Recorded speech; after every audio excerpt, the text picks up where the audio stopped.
ॐ यो ब्रह्माणं विदधाति पूर्वं यो वै वेदांश्च प्रहिणोति तस्मै तंह देवमात्मबुद्धिप्रकाशं मुमुक्षुर्वै शरणमहं प्रपद्ये।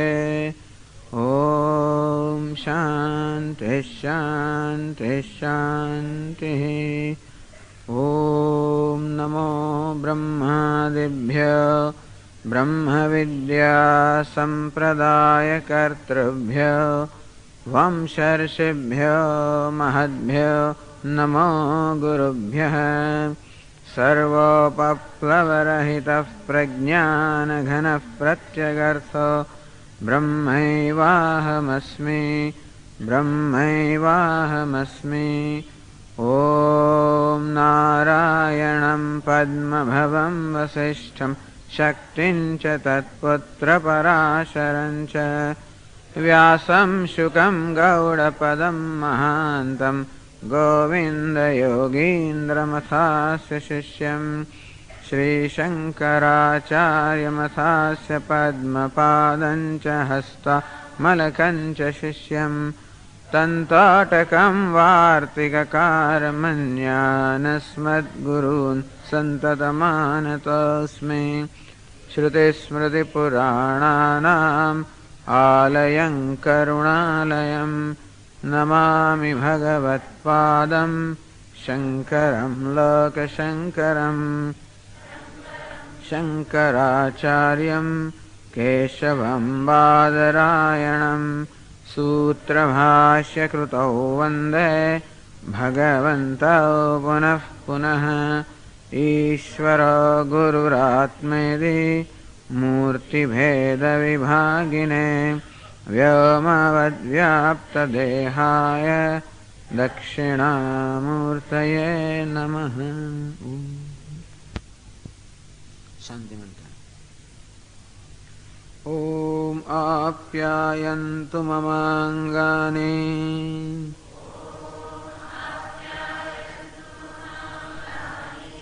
वाक्प्राणश्चक्षुश्रोत्रमथो बलमिन्द्रियाणि च सर्वाणि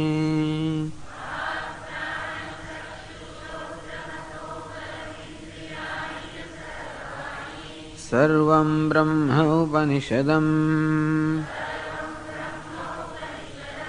माहं ब्रह्म निराकुर्याम् मा ब्रह्म निराकरोत्। अनिराकरणमस्त्वनिराकरणं मे अस्तु।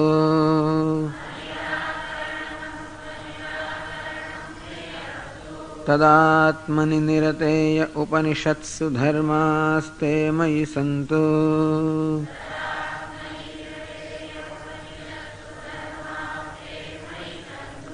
ते मयि सन्तु। ॐ शान्तिः शान्तिः शान्तिः।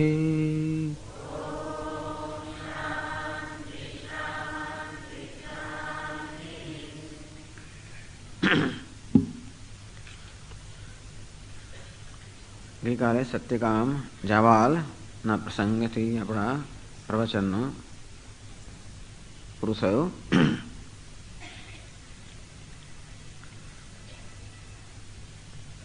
સત્યકામ નામ પ્રમાણે એની સત્યનિષ્ઠા, એની શ્રદ્ધા,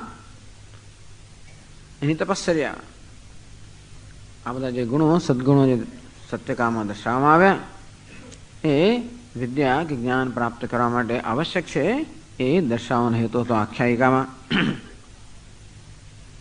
હવે આપણે આગળ વધીએ. હવે એક બીજી સરસ વાત આવે છે પ્રાણની. આપણા જે પ્રાણ છે, જે શક્તિ છે, ગઈકાલે કહ્યું તે પ્રમાણે આ પ્રાણશક્તિ સમગ્ર જગતને ચલાવનારી છે. એ જ પ્રાણશક્તિ આ વ્યક્તિને પણ ચલાવનારી છે. તો આ પ્રકારની સમજ કે આ પ્રકારનું ધ્યાન આપણા વ્યક્તિત્વમાં પણ જે વસ્તુઓ ચાલી રહી છે એની આપણે સમજ પ્રાપ્ત થાય અને એ દ્વારા પણ આપણે આ બધી ઈશ્વરની અભિવ્યક્તિ છે. બધા દેવતાઓ જે જગતમાં છે, અગ્નિ, વાયુ, સૂર્ય, ચંદ્ર, પૃથ્વી, જળ, આ બધા દેવતાઓ છે એ બધા ઈશ્વરની અભિવ્યક્તિ છે. આપણે એને અધિકારી દેવતાઓ કહેતા હોઈએ છીએ. જે બધા અધિકારીઓ નિમવામાં આવ્યા હોય એ અધિકારીઓ પોતપોતાના ક્ષેત્રમાં અધિકાર ધરાવતા હોય અને એ ક્ષેત્રની પ્રવૃત્તિનું સંચાલન કરતા હોય. એક ક્ષેત્રમાં પોતે અધિકાર સાથે જોડે સામર્થ્ય પણ ધરાવતા હોય અને તેથી લોકો પર ઉપકાર કરવાની એમનામાં એ પ્રકારની શક્તિ હોય. એટલે કે એક ક્ષેત્રમાં જેને કે કામ પડે એના પર એ લોકો અનુગ્રહ કરી શકે, એને અનુકૂળ બની શકે, તેમાં પણ દેવતાઓ, આ દેવતાઓ પણ અધિકારી કહી શકાય. અને આ સમગ્ર વિશ્વનું જે તંત્ર છે, તંત્રના જુદા ક્ષેત્રો જાણે કે એમાં એમને નિમવામાં ન આવ્યા હોય અને એક ક્ષેત્રમાં એ લોકો નિયમન કરતા હોય, સંચાલન કરતા હોય અને એટલા પૂરતી પાવરસ કે શક્તિ એમની પાસે હોય, સત્તા એમની પાસે હોય અને પોતાની સત્તાની મર્યાદામાં રહીને એ પોતાના ભક્તો પર અનુગ્રહ પણ કરી શકે. એટલા જ માં આપણે દેવતાઓની ઉપાસના કરીએ. ક્યાં તો આપણે ભગવાનની ઉપાસના કરીએ, સર્વ દેવતાઓનો જે આત્મા છે એની ઉપાસના કરીએ, અથવા ભિન્ન ભિન્ન દેવતાઓ જેને આપણે ઈશ્વરના એક અંશ કહી શકીએ એની પણ ઉપાસના કરીએ. તો કહ્યું તે પ્રમાણે જેવી રીતે આ ચક્ષુ, આંખો મારી આંખો છે, તેમ સૂર્ય ભગવાનની આંખો છે. આ મારું મન તેમ ચંદ્રમાં ભગવાનનું મન છે. આ મારા કાન તેમ દિશાઓ ભગવાનના કાન છે. મારી વાણી તો અગ્નિ ભગવાનની વાણી છે. આમ ભગવાનના બધા અંગ છે. અને તેથી ભગવાન જ એક જ પરમાત્મા એ સર્વ દ્વારા વ્યક્ત થયો છે. એ પરમાત્માનું સમગ્રતા આપણે ધ્યાન ન કરી શકીએ, કે સમગ્રતા ઉપાસના ન કરી શકીએ, કે સમગ્રતા આપણા મનમાં એનું ચિંતન ન કરી શકીએ. માટે આ દેવતા દ્વારા એ ભગવાનનું જ આપણે ચિંતન, એની શક્તિઓનું ચિંતન કરતા હોઈએ છીએ, એની જ આરાધના કરતા હોઈએ છીએ. અને તેથી પ્રશ્ન થતો જ હોય છે કે એવું શું છે જેને કારણે આ દેહની અંદર આ બધી શક્તિઓ છે, ઇન્દ્રિયોમાં બધી શક્તિઓ છે? શેને કારણે આંખો જોઈ શકે છે, શેને કારણે કાન સાંભળી શકે છે? તો એ ભગવાન આ શક્તિના રૂપમાં આ દેહમાં વ્યક્ત થતો હોય છે. નમો બ્રહ્મણે નમસ્તે વાયો. બ્રહ્મ એટલે કે હિરણ્યગર્ભ એટલે સમષ્ટિ પ્રાણ. ભગવાન સમષ્ટિ પ્રાણના સમષ્ટિ શક્તિ રૂપમાં વ્યક્ત થયેલા નમસ્કાર. નમસ્તે વાયો વ્યક્તિગત પ્રાણના વાયુના રૂપમાં વ્યક્ત થયેલા નમસ્કાર. તો આ રીતે પ્રાણની ઉપાસના, શક્તિની ઉપાસના બહુ જ પુરાણી છે. તેની ઉપાસના બહુ સરસ રીતે અહીંયા રજૂ કરવામાં આવી છે. ઓમ યો હવૈ જ્યેષ્ઠમ ચ શ્રેષ્ઠમ ચ વેદ જ્યેષ્ઠશ્ચ શ્રેષ્ઠશ્ચ હવૈ ભવતી. કે છે ઉપનિષદ કે જે જ્યેષ્ઠની અને શ્રેષ્ઠની ઉપાસના કરે એ પોતે જ્યેષ્ઠ અને શ્રેષ્ઠ બની જાય. જીવનમાં જેની ઉપાસના કરતો હોય હું બની જાઉં. ઉપાસના કરવી અર્થાત એ જ પ્રકારના વિચારની ધારણા સાથે જાળવી રાખવી, એની સાથે તાદાત્મ્ય સેવવું. અને તેથી જે પ્રકારની વિચારધારા હું જાળવી રાખતો હોઉં, જેની સાથે તાદાત્મ્ય સેવતો હોઉં, એ હું બની જાઉં. એટલે કહે છે કે જ્યેષ્ઠ એટલે ઉંમરમાં સૌથી મોટો, શ્રેષ્ઠ એટલે ગુણમાં સૌથી ઉત્તમ. એની જે ઉપાસના કરે, એનું જે ધ્યાન કરે, તે જ્યેષ્ઠ અને શ્રેષ્ઠ બની જાય. તો સારું, મારે જ્યેષ્ઠ બનવું છે, શ્રેષ્ઠ બનવું છે. કોણ છે આ જ્યેષ્ઠ અને શ્રેષ્ઠ? પ્રાણો વાવ જ્યેષ્ઠ શ્રેષ્ઠ છે. આપણા દેહની અંદર પ્રાણ છે, મુખ્ય પ્રાણ. તો પ્રાણ, અપાન, વ્યાન, ઉદાન, સમાન પંચ પ્રાણ કહેવામાં આવે છે. પણ આ બધા પ્રાણ જે છે આપણે અહીં કહે છે તે પ્રમાણે આ પ્રાણ, વ્યાન, ઉદાન, સમાન, અપાન એ બધામાં અન તો છે જ. એક અન ધાતુ છે સંસ્કૃતમાં. અન એ ચેષ્ટાના અર્થમાં છે, પ્રાણના અર્થમાં છે. એની આગળ બધા ઉપસર્ગ લગાવી દેવામાં આવ્યા. અને તેથી એ જ મુખ્ય પ્રાણ છે. એની જ આ બધી ચેષ્ટાઓ. પ્રાણ અર્થાત શ્વાસ બહાર કાઢવો, અપાન અર્થાત શ્વાસ અંદર લેવો, વ્યાન એટલે કે બધું લોહીનું ભ્રમણ થવું, સમાન એટલે કે પાચન થવું, ઉદાન એટલે કે ઉત્ક્રમણ કરવું. આ શરીરની ભિન્ન ભિન્ન જે બધી પ્રક્રિયાઓ ચાલી રહી છે એ બધી પ્રક્રિયાઓ માટે જવાબદાર છે પ્રાણ. પ્રાણો વાવ જ્યેષ્ઠ છે શ્રેષ્ઠ છે. એટલે કે જેના દેહમાંથી જવાને કારણે દેહ ચેતન બની જાય છે, અત્યારે આપણે એને પ્રાણ. આ પ્રાણ જ જ્યેષ્ઠ છે, પ્રાણ જ શ્રેષ્ઠ છે. એ જ ઉંમરમાં સૌથી મોટો છે, એ સૌથી પહેલો. જેઠ એટલે પહેલો ને ગુજરાતીમાં, જેઠ મોટો. તો પ્રાણ જ જેઠ છે, જ્યેષ્ઠ છે. કારણ કે ગર્ભની અંદર પણ, તો માતામાં જયારે ગર્ભ રહે ત્યારે પણ સૌથી પહેલા એમાં કોણનો પ્રવેશ છે? પ્રાણનો. પછી બીજી બધી ઇન્દ્રિયો છે, આપણી આંખો છે ને કાન છે ને આ બધી ઇન્દ્રિયો છે, એ ધીમે ધીમે ધીમે એ બધી શક્તિ આવતી જાય છે. પણ સૌથી પહેલા કોણ પ્રવેશ કરે છે? પ્રાણ. એટલે પ્રાણ કેવો છે? જ્યેષ્ઠ છે, અર્થાત સૌથી મોટો છે અને શ્રેષ્ઠ છે, બધા ગુણમાં પણ શ્રેષ્ઠ છે. આવું કહ્યું. પછી કહે છે યો હવૈ વસિષ્ઠમ વેદ વસિષ્ઠો સ્વાનામ ભવતી. જે વસિષ્ઠની ઉપાસના કરે છે, જે વસિષ્ઠનું ધ્યાન કરે છે. વસિષ્ઠ એટલે શું? વસ ધાતુમાંથી વસિષ્ઠ શબ્દ બન્યો. વસ એટલે કે વસનો અર્થ કે નિવાસ કરવો. વસ્ત્ર શબ્દ પણ નથી બન્યો, આચ્છાદન કરવું. વસિષ્ઠ એટલે સૌથી વધારે આચ્છાદન કરે. કે વસુ શબ્દ, વસુ એટલે કે ધન, વસિષ્ઠ એટલે સૌથી વધારે ધનવાન છે. જે સૌથી વધારે ધનવાન છે, જે સૌથી વધારે આચ્છાદન કરી શકે, એવા વસિષ્ઠની જે ઉપાસના કરે, એનું ધ્યાન કરે, એ સ્વયં પણ બધા લોકોમાં વસિષ્ઠ બની જાય.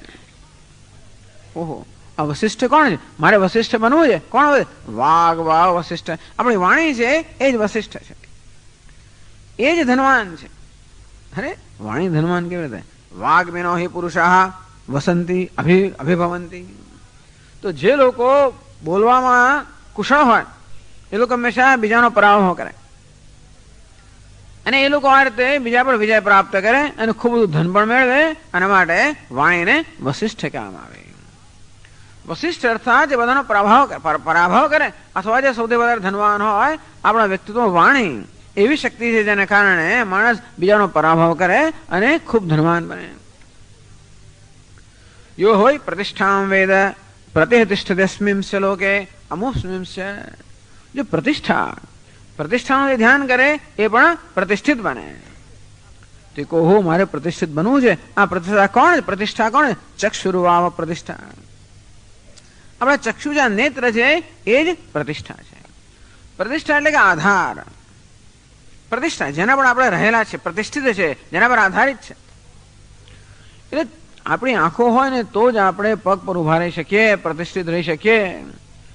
કારણ કે આપણે ચાલતા હોઈએ ત્યારે ખાડા ટેકરા બધું આવે, આંખો હોય તો જ આપણે આ ખાડા ટેકરામાં પણ વ્યવસ્થિત રહી શકીએ, પ્રતિષ્ઠિત રહી શકીએ. મળે આપણા નેત્ર કે ચક્ષુ પ્રતિષ્ઠા છે. યો હવૈ સંપદમ વેદ. જે સંપદની ઉપાસના કરે, સંપત્તિની ઉપાસના કરે, સમૃદ્ધિની ઉપાસના કરે. સંપદ્યંતે હસ્મૈ કામઃ દેવાશ્ચ માનુષાશ્ચ. એની આ દૈવી અને માનુષ બધી કામનાઓ પૂરી થાય. તો કે મારે સંપન્ન બનવું છે. આ કોણ સંપન્ન છે? શ્રોત્રમ વાવ સંપદ. આપણું શ્રોત્ર છે એ જ સમૃદ્ધિ છે. અરે આ શ્રોત્ર સમૃદ્ધિ કેવી રીતે? કારણ કે આપણે શ્રવણથી, આપણી શ્રવણેન્દ્રિયથી આપણે શાસ્ત્રને સાંભળીએ, વેદને સાંભળીએ, શાસ્ત્રને સાંભળીએ અને પછી એ પરથી આપણને એ બધાના અર્થનું જ્ઞાન થાય. એ પરથી આપણે પછી કર્મ કરીએ અને એ પરથી આપણે સંપત્તિ પ્રાપ્ત કરીએ, આપણી કામનાઓ પૂરી કરીએ. જો આપણે ઈચ્છાઓ પૂરી કરવી હોય તો ઈચ્છાઓ પૂરી કરવા માટે કર્મ કરવું પડે. કર્મ ક્યારે કરી શકીએ? કર્મ કરવાનું જ્ઞાન હોય ત્યારે. એ જ્ઞાન ક્યારે થાય? જ્યારે આપણે શાસ્ત્રનું શ્રવણ કર્યું હોય ત્યારે.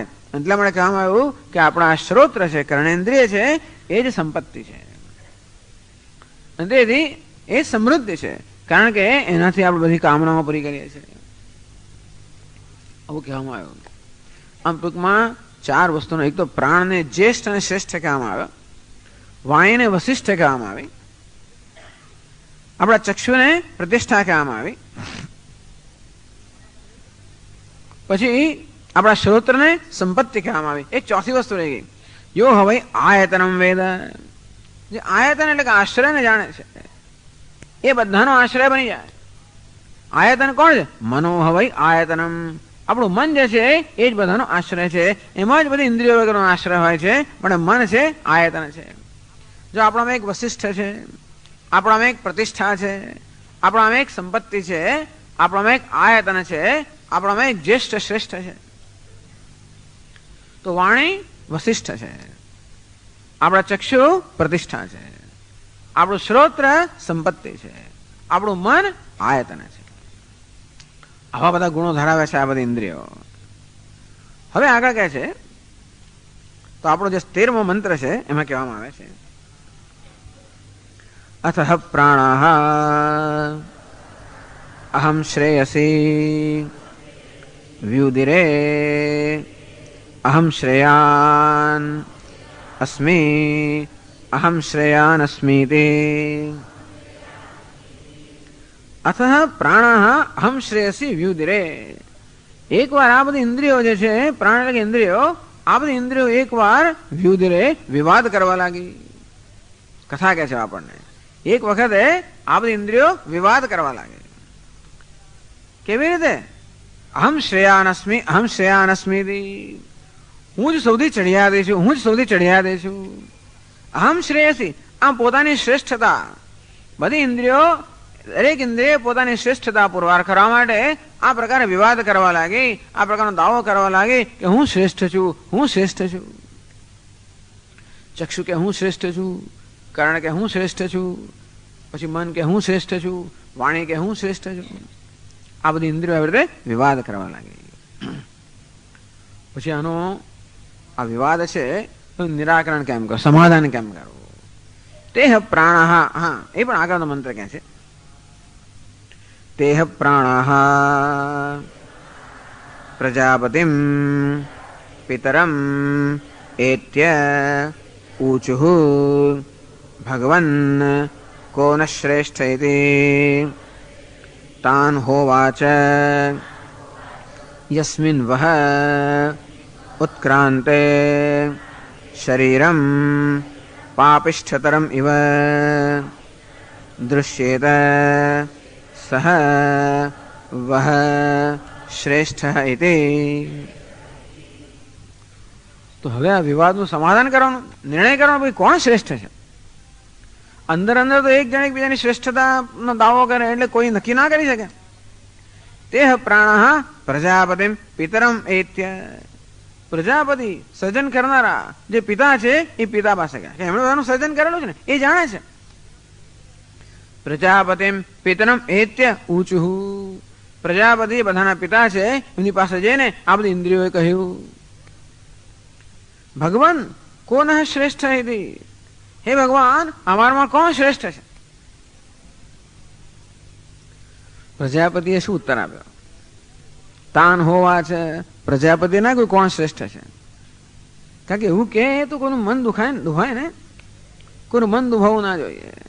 દરેકને એક પ્રકારનો અહંકાર છે ને કે હું શ્રેષ્ઠ છું, અને તેના પર આઘાત ના કરવો જોઈએ. અને છતાં પણ એમણે જે પ્રશ્ન પૂછે ને ઉત્તર તો આપવો જોઈએ.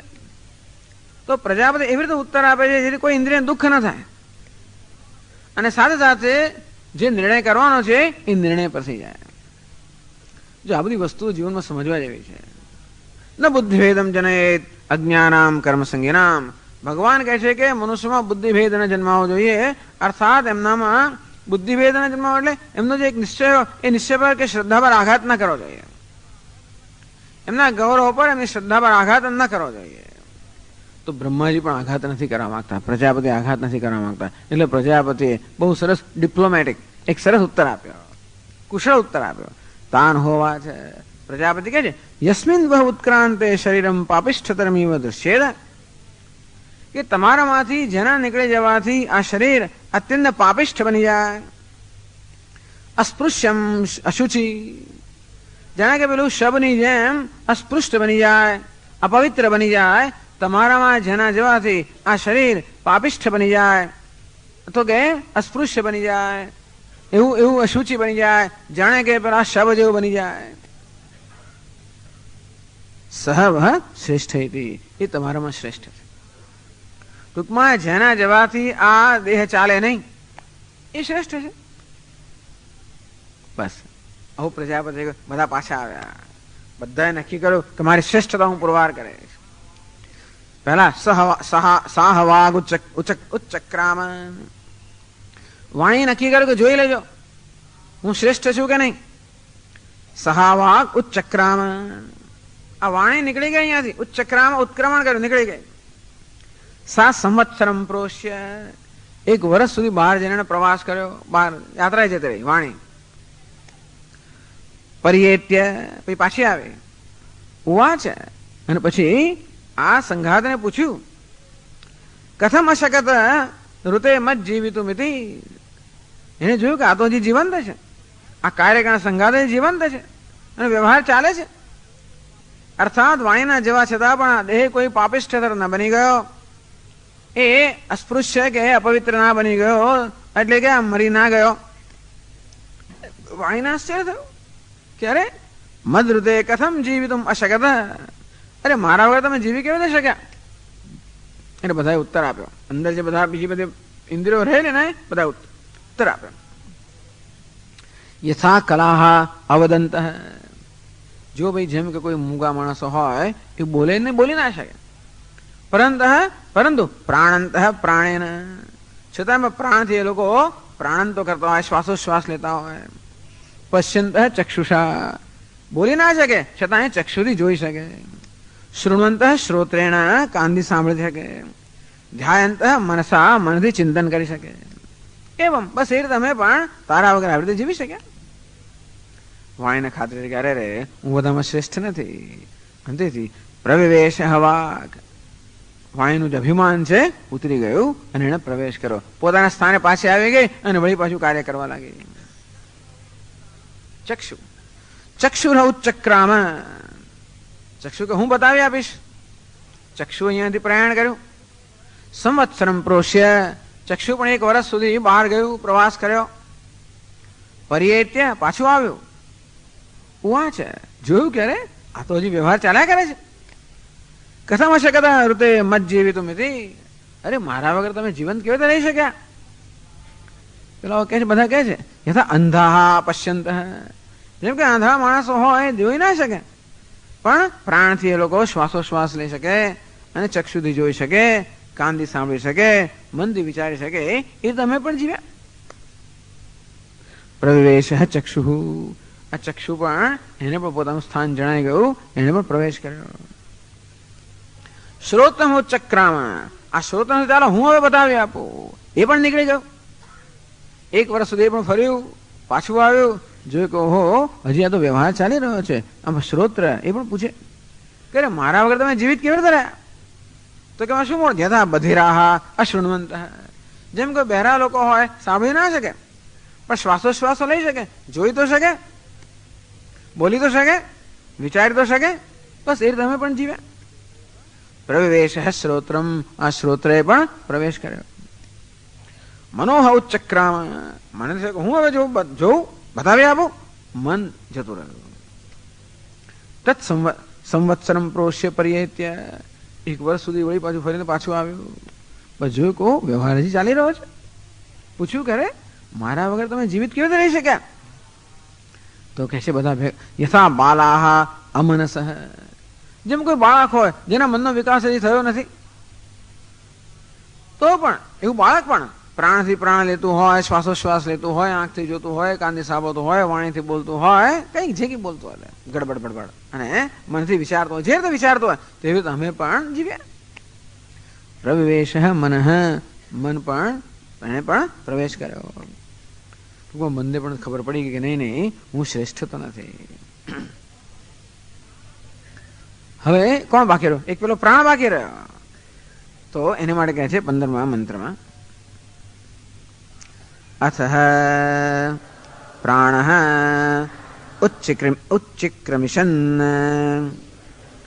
સ યથા સુહય પડવીશ શંકુન સંખ્યદેત એવં ઇતરાન પ્રાણાન સમખિદત તમ્હ અભિસમેત્ય ऊचुः भगवन् एधि त्वन्न श्रेष्ठोऽसि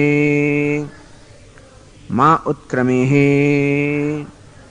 इति. अतः प्राणः उच्चिक्रमिषन्,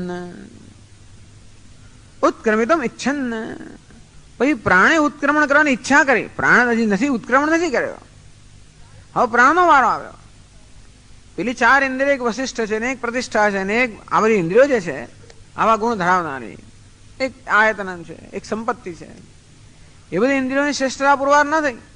તો પ્રાણ જે જ્યેષ્ઠ છે ને શ્રેષ્ઠ છે, ઉચ્ચક્રમિશન, આ 7 એને માત્ર ઉત્ક્રમણ કરવાની ઈચ્છા જ પ્રદર્શિત કરી, ઉત્ક્રમણ કરવાનો પ્રયત્ન જ માત્ર કર્યો, બહાર આવવાનો પ્રયત્ન કર્યો. અને શું થઈ ગયું? યથા સુહાય પડવીશ શંકુન સંખ્યખેદ. સુહાય, હય એટલે ઘોડો, સુહય એટલે ઉત્તમ જાતિનો ઘોડો હોય. ઉત્તમ જાતિનો ઘોડો હોય એના ચારે ચાર પગને પેલા ખીલા સાથે બાંધ્યા હોય અને કહ્યું કે ઘોડાની પરીક્ષા કરવા માટે એના પર ઘોડા પર આરૂઢ થાય અને ચાબુક લગાવે પરીક્ષા કરવા માટે કે આ ઘોડો કેવો તેજ છે. આ ઉત્તમ ઘોડો હોય એ શું કરે? જેવો દોડવા જાય પેલા ચારે ચાર ખીલાને ઉખાડી મૂકે. યથા સુહાય પડવીશ શંકુન, શંકુન પેલા ખીલાઓ, આ ખીલાઓ જે છે એ જેને બાંધવા માટે રાખેલા, એની સાથે બાંધેલો શંખિખેદ જેવી રીતે એ તો ઉખાડી નાખે. એવમ એ રીતે આ જયારે પ્રાણે આ દેહમાંથી પ્રયાણ કરવાનો પ્રયત્ન પણ કર્યો.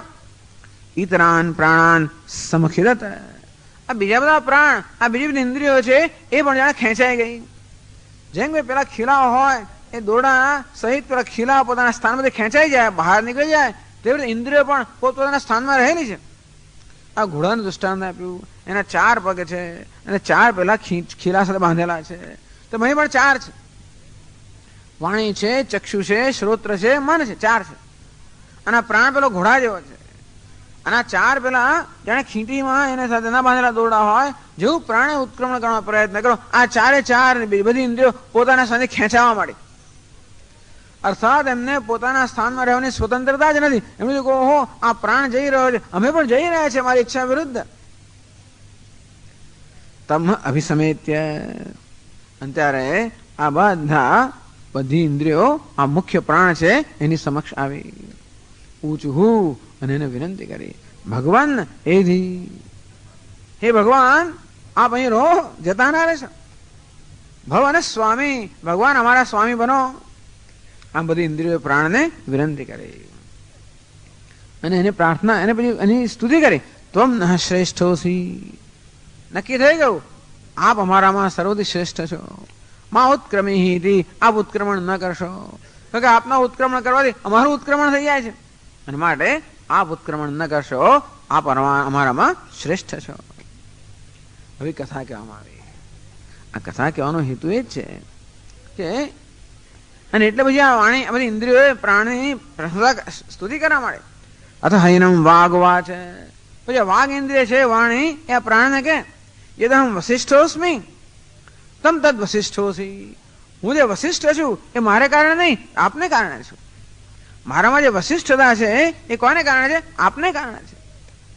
અધૈનમ ચક્ષુ વાચ, ચક્ષુએ કહ્યું યદહમ પ્રતિષ્ઠાસ્મી, હું જે પ્રતિષ્ઠા છું ત્વમ તત્ પ્રતિષ્ઠાસી, એ પ્રતિષ્ઠા મારે કારણે નથી, આપને કારણે હું પ્રતિષ્ઠા છું. અધૈનમ શ્રોત્ર વાચ, આ શ્રોત્રને કહ્યું યદહમ સંપદસ્મી, અરે હું સંપદ છું, સમૃદ્ધિ છું. ત્વમ તો સંપદસી, એ સમૃદ્ધિ આપ છો, હું નથી. અધૈનમ મન વાચ, આ મને પછી પ્રાણને કહ્યું યદહમ આયતનમસ્મી, હું જે આયતન છું. ત્વમ તદ આયતનમસી, એ આયતન આપ જ છો, અર્થાત મારામાં આયતન પણ આપને કારણે છે. અને આ શ્રોત્રમાં સંપત્તિ પણ પ્રાણને કારણે છે. ચક્ષુમાં પ્રતિષ્ઠા પણ પ્રાણને કારણે છે. વાણીમાં વસિષ્ઠ પણ પ્રાણને કારણે છે. અર્થાત આ બધી ઇન્દ્રિયોમાં જે કે બધા ગુણો છે એ કોને કારણે છે? પ્રાણને કારણે. અને માટે સર્વગુણ સંપન્ન પ્રાણ છે, માટે કેવો છે? શ્રેષ્ઠ છે. એટલે આ રીતે આખ્યાયિકા કહેવામાં આવી આ પ્રાણની શ્રેષ્ઠતા સ્થાપિત કરવા માટે. યો હવે જ્યેષ્ઠમ છે શ્રેષ્ઠમ છે વેદ, અને આમ પ્રાણ જ્યેષ્ઠ છે, શ્રેષ્ઠ છે, સર્વગુણમાં ઉત્કૃષ્ટ છે. આ પ્રકારે જે પ્રાણની ઉપાસના કરે એ પોતે જ્યેષ્ઠ બની જાય, શ્રેષ્ઠ બની જાય. બસ આ પ્રકારની આમાં શું કરવાનું? આ ઉપાસનામાં શું કરવાનું? બસ બેઠા બેઠા આવું ચિંતન કરવાનું. પહેલા તો જેવું છે, જો આપણે પહેલા તો આ દર્શન કરવાનું કે કેવી રીતે વાણીમાં વસિષ્ઠપણું કેવી રીતે છે એ જયારે જોવાનું, મનમાં એના દર્શન કરવાના. આ ચક્ષુમાં પ્રતિષ્ઠાપણું કેવી રીતે છે, આ શ્રોત્રમાં સંપત્તિ કેવી રીતે છે, આ મનમાં આયતનપણું કેવી રીતે છે, અને પછી એ દર્શન કરવાનું મનમાં કે આ બધાની જે શક્તિઓ છે એ કોને કારણે છે? મુખ્ય પ્રાણને કારણે છે. ગઈકાલે ચર્ચા કરી, પ્રાણ જેમ ક્ષીણ થવા માંડે તેમ ઇન્દ્રિયોની અંગોની શક્તિ ક્ષીણ થવા માંડતી હોય છે. પ્રાણ જ્યારે તેજસ્વી હોય ત્યારે ઇન્દ્રિયો અંગો પણ તેજસ્વી હોય છે. અને તેથી આ બધી ઇન્દ્રિયોમાં, બધા અંગોમાં, આ સમગ્ર વ્યક્તિત્વમાં જે કંઈ તેજસ્વીતા છે, શક્તિ છે, કોને કારણે છે? પ્રાણને કારણે. એ પ્રાણ કેવો છે? સર્વગુણ સંપન્ન. એ પ્રાણ એટલે હિરણ્યગર્ભ, એટલે જ ઈશ્વરની અભિવ્યક્તિ છે. આ પ્રાણની ઉપાસના એટલે પ્રાણમાં પણ શક્તિ છે, કોણ છે? ઈશ્વર. ઈશ્વર જા પ્રાણ શક્તિરૂપ અભિવ્યક્ત થયેલા છે અને એની ઉપાસના. એટલા જ માટે ઉપનિષદ કહે છે ન વૈ વાચો ન ચક્ષુંસી ન શ્રોત્રાણી ન મનાંસી ચક્ષતે. અને ત્યાર પછી આ બધી ઇન્દ્રિયોને કોઈ મન અને વાણી અને ચક્ષુ એવું નથી કહેતા, શ્રોત્ર એમને પ્રાણ જ કહે છે. એટલે કે ઇન્દ્રિયોનો પ્રાણ જ કહેવામાં આવે છે, કારણ કે એમનામાં જે કે ઇન્દ્રિયમાં શક્તિ છે એ પ્રાણને કારણે છે. અને પછી પ્રાણ બધાને પૂછે એટલે આ એક ઉપાસના કહેવામાં આવે કે આ પ્રાણ એટલે એ પ્રાણ હું છું, આ સર્વશક્તિમાન અને સર્વગુણ સંપન્ન પ્રાણ હું છું. એટલે આ પ્રકારનો ઈશ્વર આપણે કહ્યું ને કે પેલી આલંબનમાં ઈશ્વરના દર્શન, એમ પ્રાણમાં ઈશ્વરના દર્શન. ઈશ્વર કેવો છે? જ્યેષ્ઠ છે, સૌથી મોટો છે ને સૌથી પ્રથમ છે. આ જગતની ઉત્પત્તિ પહેલા ઈશ્વર હતો. ઈશ્વર શ્રેષ્ઠ છે, સર્વગુણ સંપન્ન છે. તો પ્રાણમાં અને ઈશ્વરમાં સમાનતા છે ને, સાદૃશ્ય છે. મેં કહ્યું તે પ્રમાણે આપણે ભગવાનનું ધ્યાન ક્યારે કરી શકીએ? આપણી સમક્ષ પ્રતિમા હોય, આલંબન હોય એમાં અને ભગવાનમાં સમાનતાના આધારે આપણે ભગવાનનું ચિંતન કરી શકીએ. જેમ કે બાળકૃષ્ણના જે બધા જે અંગો છે એના પરથી આપણે શ્રી કૃષ્ણનું જેમ ધ્યાન કરીએ તેવી રીતે આ પ્રાણની અંદર પણ આ ગુણો છે એ જ્યેષ્ઠ છે, શ્રેષ્ઠ છે. ઈશ્વર પણ જ્યેષ્ઠ છે, શ્રેષ્ઠ છે.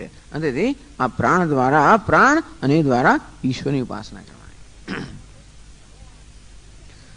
પછી આગળ પણ કહે છે સહોવાચ કિમ મેં અન્નમ ભવિષ્યતિ. આ પ્રાણ પૂછે છે બધાને કે મારું અન્ન કયું છે ભાઈ, કઈ વસ્તુ મારું અન્ન બનશે? યત્કિંચ ઇદમ આશ્વભ્ય આશકોનિભ્ય ઇતિ ઊચુઃ. એટલે બધી ઇન્દ્રિયોએ કહ્યું કે આ કૂતરાથી માંડીને પક્ષીઓ સુધીના જે કે બધા જે પ્રાણીઓ છે એ જે કે અન્ન ખાય છે એ આપ જ ખાઈ રહ્યા છે. આ પ્રાણ કેવો છે? માત્ર મારા શરીરમાં રહેલો નથી, આ બધા શરીરમાં જે પ્રાણ એક જ છે ને, એક જ શક્તિ અભિન્ન ભિન્ન શરીરની અંદર છે. અને એ શું કરે છે? અહમ વૈશ્વાનરો ભૂત્વા પ્રાણીનામ દેહમાશ્રિતઃ પ્રાણાપાન સમાયુક્ત પચામ્યન્નમ ચતુર્વિધમ. ભગવાન કહે છે હું જ વૈશ્વાનર બનીને આ જઠરાગ્નિ બનીને આ બધા દેહની અંદર રહેલો છું. એટલે હે પ્રાણ દેવતા, આપ તો માત્ર અમારામાં જ નહીં આ સર્વ પ્રાણીઓમાં રહેલા છો. અને સર્વ પ્રાણીઓ જે કે પચામ્ય ભગવાન જે 4 પ્રકારનું અન્ન જેનો આહાર કરવામાં આવે એ હું પચાવું છું.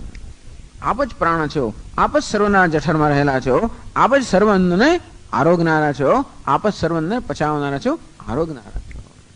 તેથી હે પ્રાણ દેવતા, આ બધા પ્રાણીઓ જીવજંતુ જે કંઈ ખાય છે એ આપનું અન્ન છે. આ પ્રકારે જે પ્રાણોનું ચિંતન કરે એ ક્યારે પણ અન્ન વગરનો ન રહે. પછી પ્રાણ પૂછે સહોવાચ કિમ મે વાસો ભવિષ્યતિ. પછી પ્રાણ પૂછે કે મારું વસ્ત્ર કયું છે? આપ હૈતિ ઊચુઃ. આ બધા કહે છે કે જળ આપનું વસ્ત્ર છે. આ પ્રાણનું વસ્ત્ર જળ છે.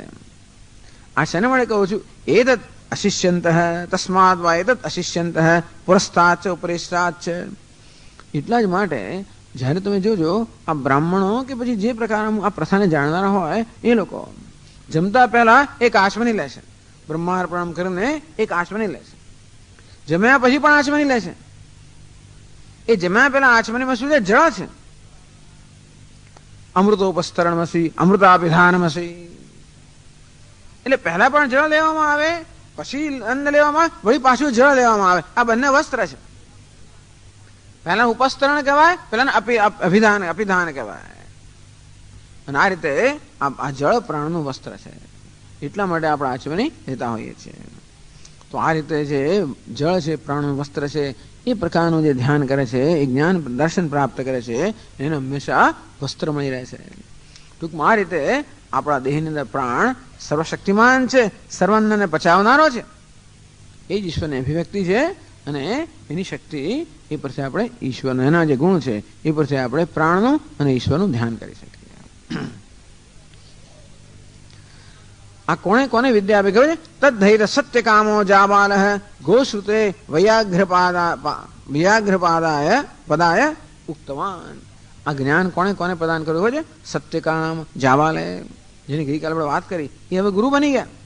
ગઈકાલ સુધી શિષ્ય હતા ને, હવે પોતે ગુરુ બની ગયા. એમણે આ ગોશ્રુતિ વૈયાઘ્રપાદ, ગોશ્રુતિ નામના શિષ્ય હતો, એને આ વિદ્યા પ્રદાન કરી. અને વાંચ કહ્યું યદ્વી એને શુષ્કાય સ્થાનમે બ્રુયાત.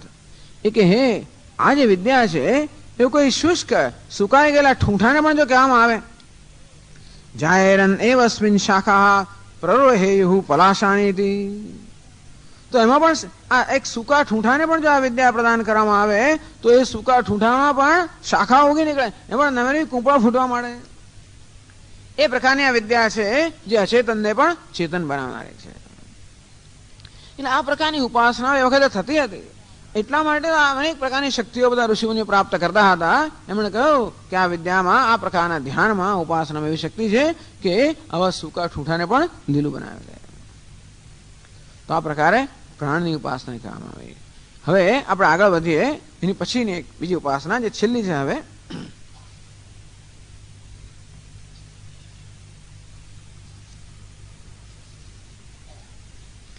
એમાં ભાઈ કથા કહેવામાં આવે છે.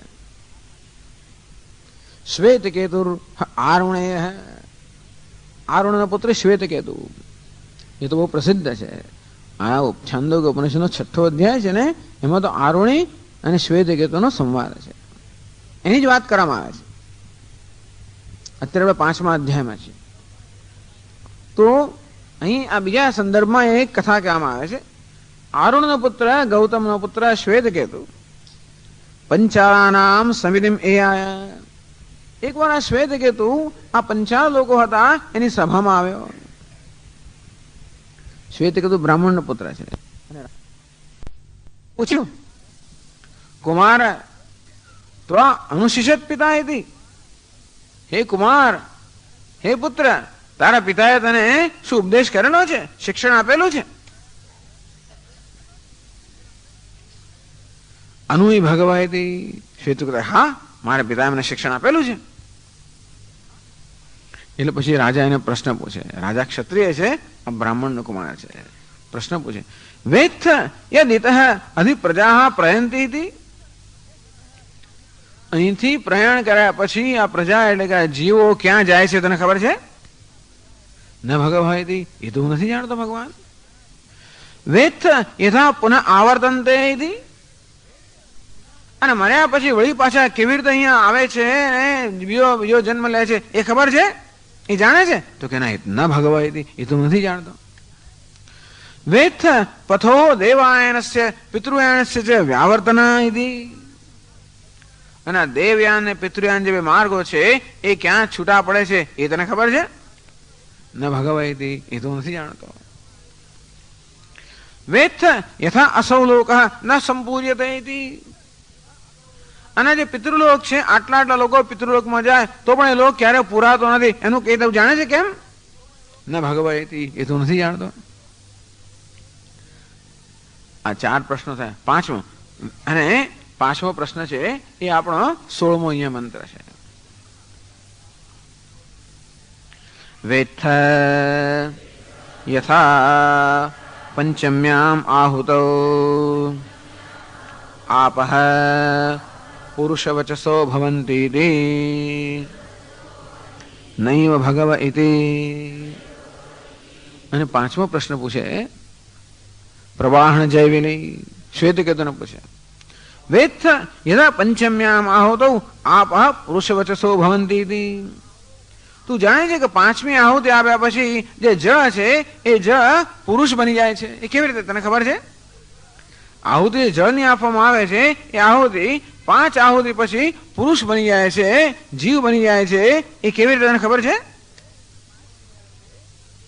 પુરુષ સંજ્ઞાને મનુષ્ય સંજ્ઞાને કેમ પ્રાપ્ત થાય છે એ તને ખબર છે? ન ભગવાયતી, ન ભગવાન, એ તો હું જાણતો નથી. બિચારા શ્વેત કેતુનો કચરો થયો. શ્વેત કેતુ પિતા પાસે આ બીજી વાત છે, ભણીને ગયો હશે, ક્ષત્રિય સભામાં ગયો, 5 પ્રશ્નો પૂછવામાં એને કઈ ના આવડ્યું.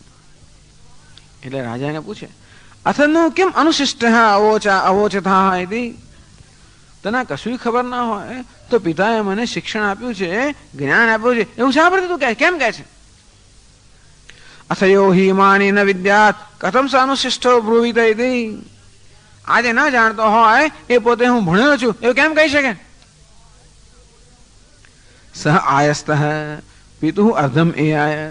બિચારો ખિન્ન થઈ ગયો. શ્વેત કેતુ ત્રસ્ત થઈ ગયો, ખિન્ન થઈ ગયો અને પિતાના સ્થાને પાછો આવ્યો.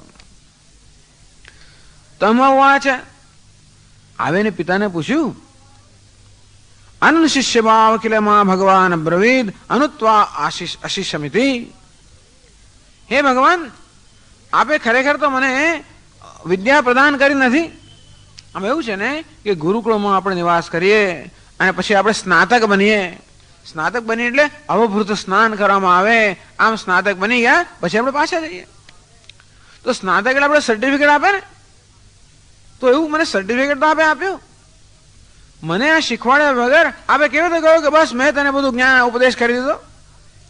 હે ભગવાન પોતાના પિતાજીને કહે છે કે આપે મને જયારે ઉપદેશ કર્યો નથી ત્યારે મને એમ કેમ કહ્યું કે બસ તું સ્નાતક બની ગયો? કેમ બેટા, શું થયું? પંચમા રાજન્ય બંધુ પ્રશ્નાન અપ્રાક્ષિત. આ 5 ક્ષત્રિય મને 5 પ્રશ્નો પૂછ્યા. તેષામ ન એકંચન અશકમ વિવક્તમ ઇતિ. આ 5 એક પણ પ્રશ્ન ઉત્તરો આપી શક્યો નહીં. અંતેથી આપે મને શું ઉપદેશ કર્યા? ખિન્ન થઈ ગયો બાળક. જરા થોડો તેજ ખરો. શ્વેત કહેતો રાજન્ય બંધુ, આ કહેવાતા બધા રાજા હોય, કહેવાતા રાજા જરા થોડોક ખિન્ન થઈ ગયો. થોડોક એનામાં આમ તેજ હતો જરા. 6ઠ્ઠા અધ્યાયમાં પણ થોડી તેજસ્વીતા જોઈશું આપણે. તેજ એટલે જરા આવું કહી દે આમ તડફડ. ત્યાં પણ એના પિતા કહે કે તું આ ઉપદેશ પ્રાપ્ત કરીને આવ્યો છું જેનાથી ન જાણેલું જાણેલું થઈ જાય, ન સાંભળેલું સાંભળેલું થઈ જાય, ન મનન કરેલું મનન વાળું થઈ જાય, એ ઉપદેશ પ્રાપ્ત કરે છે? એવું તો કેવું હોતું હશે? એવો ઉપદેશ કેવી રીતે હોય? પિતા કહે છે કે જો જેવી રીતે માટીના એક કણને જાણવાથી બધા માટીના પાત્ર જણાઈ જાય, તેવી રીતે એક વસ્તુને જાણવાથી બધું જણાઈ જાય. આવો ઉપદેશ તું પ્રાપ્ત કરી આવે છે?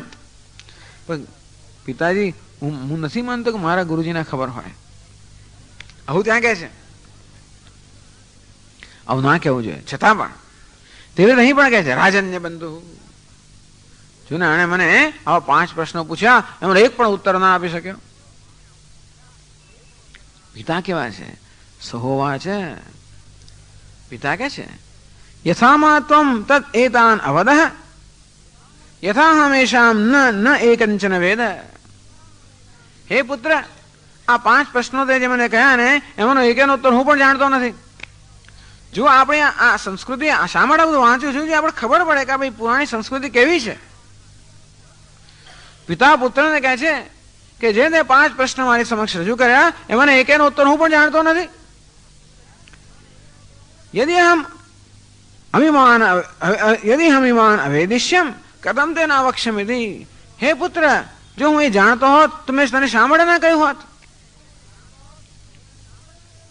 હવે પિતા પુત્રને લઈને જાય છે. ક્યાં જાય છે? પેલા રાજા પર. નમ્રતા જુઓ.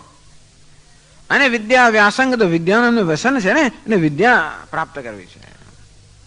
સહ ગૌતમ રાજ્ઞ અર્ધમ એ આય. આ ગૌતમ અર્થાત શ્વેત કેતુના પિતા આરુણી એ પેલા રાજાના સ્થાને ગયા.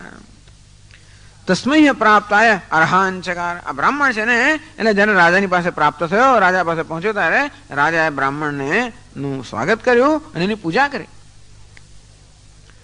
સહ પ્રાતઃ સભાગ ઉદયાય તમ ઉવાચ. સવારે રાજા વળી પાછો પોતાની કચેરીએ ગયો ત્યારે આ આરુણી એની પાસે ગયા સવારના પરમાં અને એમને કહ્યું, ત્યાં પહોંચ્યા, એમની સભામાં પહોંચ્યા.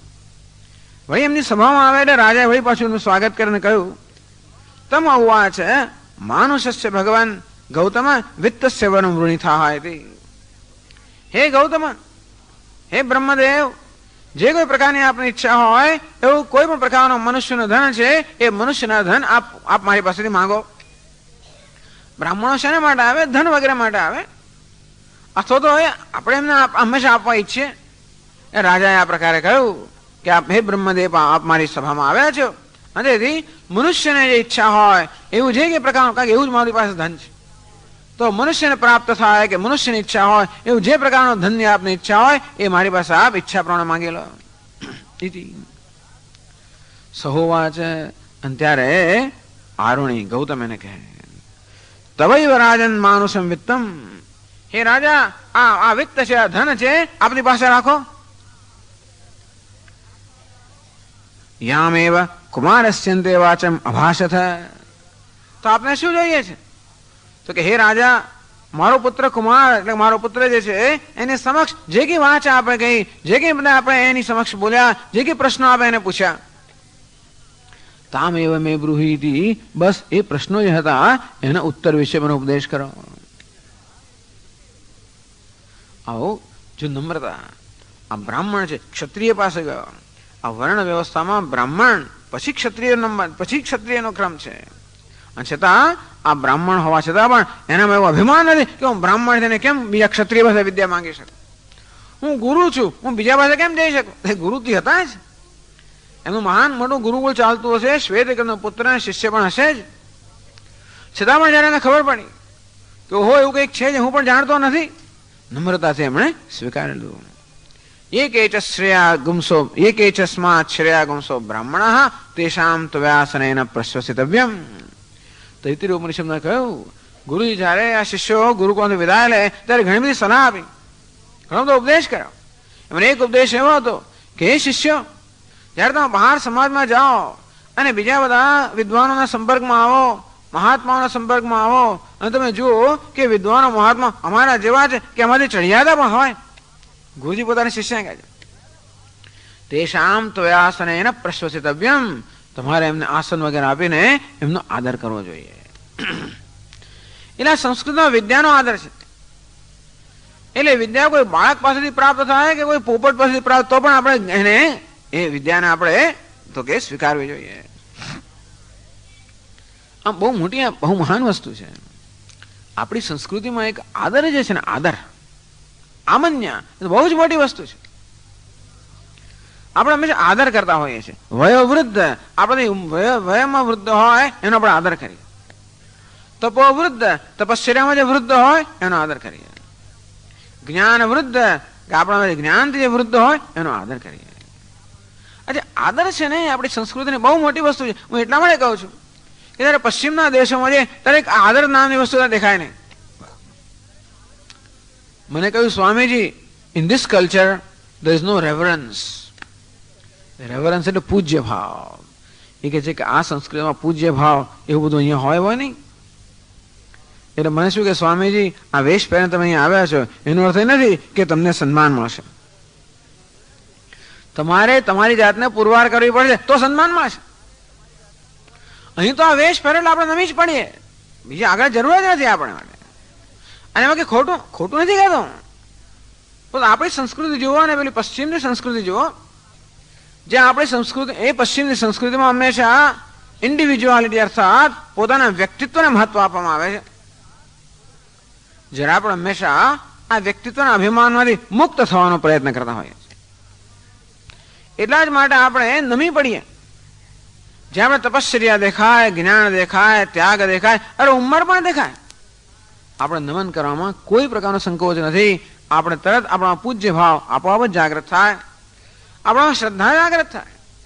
એ શ્રદ્ધાને કારણે આપણે એમની પાસેથી કંઈક પ્રાપ્ત કરી શકીએ. શ્રદ્ધાવાન લભતે જ્ઞાનમ, જ્ઞાન ક્યારે પ્રાપ્ત થાય? આપણામાં શ્રદ્ધા હોય ત્યારે. આ શ્રદ્ધા વસ્તુ છે ને એ બહુ જ મહાન વસ્તુ છે.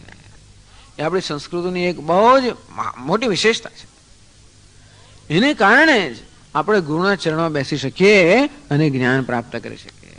ત્યાં તો બધા સ્કૂલમાં છોકરા બેઠા હતા, પગ લાંબા કરીને બેઠા, આમ બધા જોતા આમ કરતા હોય. શિક્ષકોને બિચારાને એવો ત્રાસ થઈ જાય, કારણ કે પેલા જ વિદ્યાર્થીઓ બસ અને પ્રશ્ન પૂછે જાણે કે મિત્રો ના હોય તો જ વાત કરે. પહેલા નામથી જ બોલાવે ને, ટોમ, જોન, જે કઈ હોય એવું જ બોલાવે. જો કે એ લોકોને કશું થાય નહીં, કારણ કે એ એવું એવી રીતે જ ઉછરેલા છે એટલે એમને કશું ના થાય. પણ આપણને કોઈ વખત આપણે તો આખી વિચિત્ર છે. સ્વામી આમ કહીને બોલાવે, આમ વિચિત્ર લાગે. બસ એવું જ છે.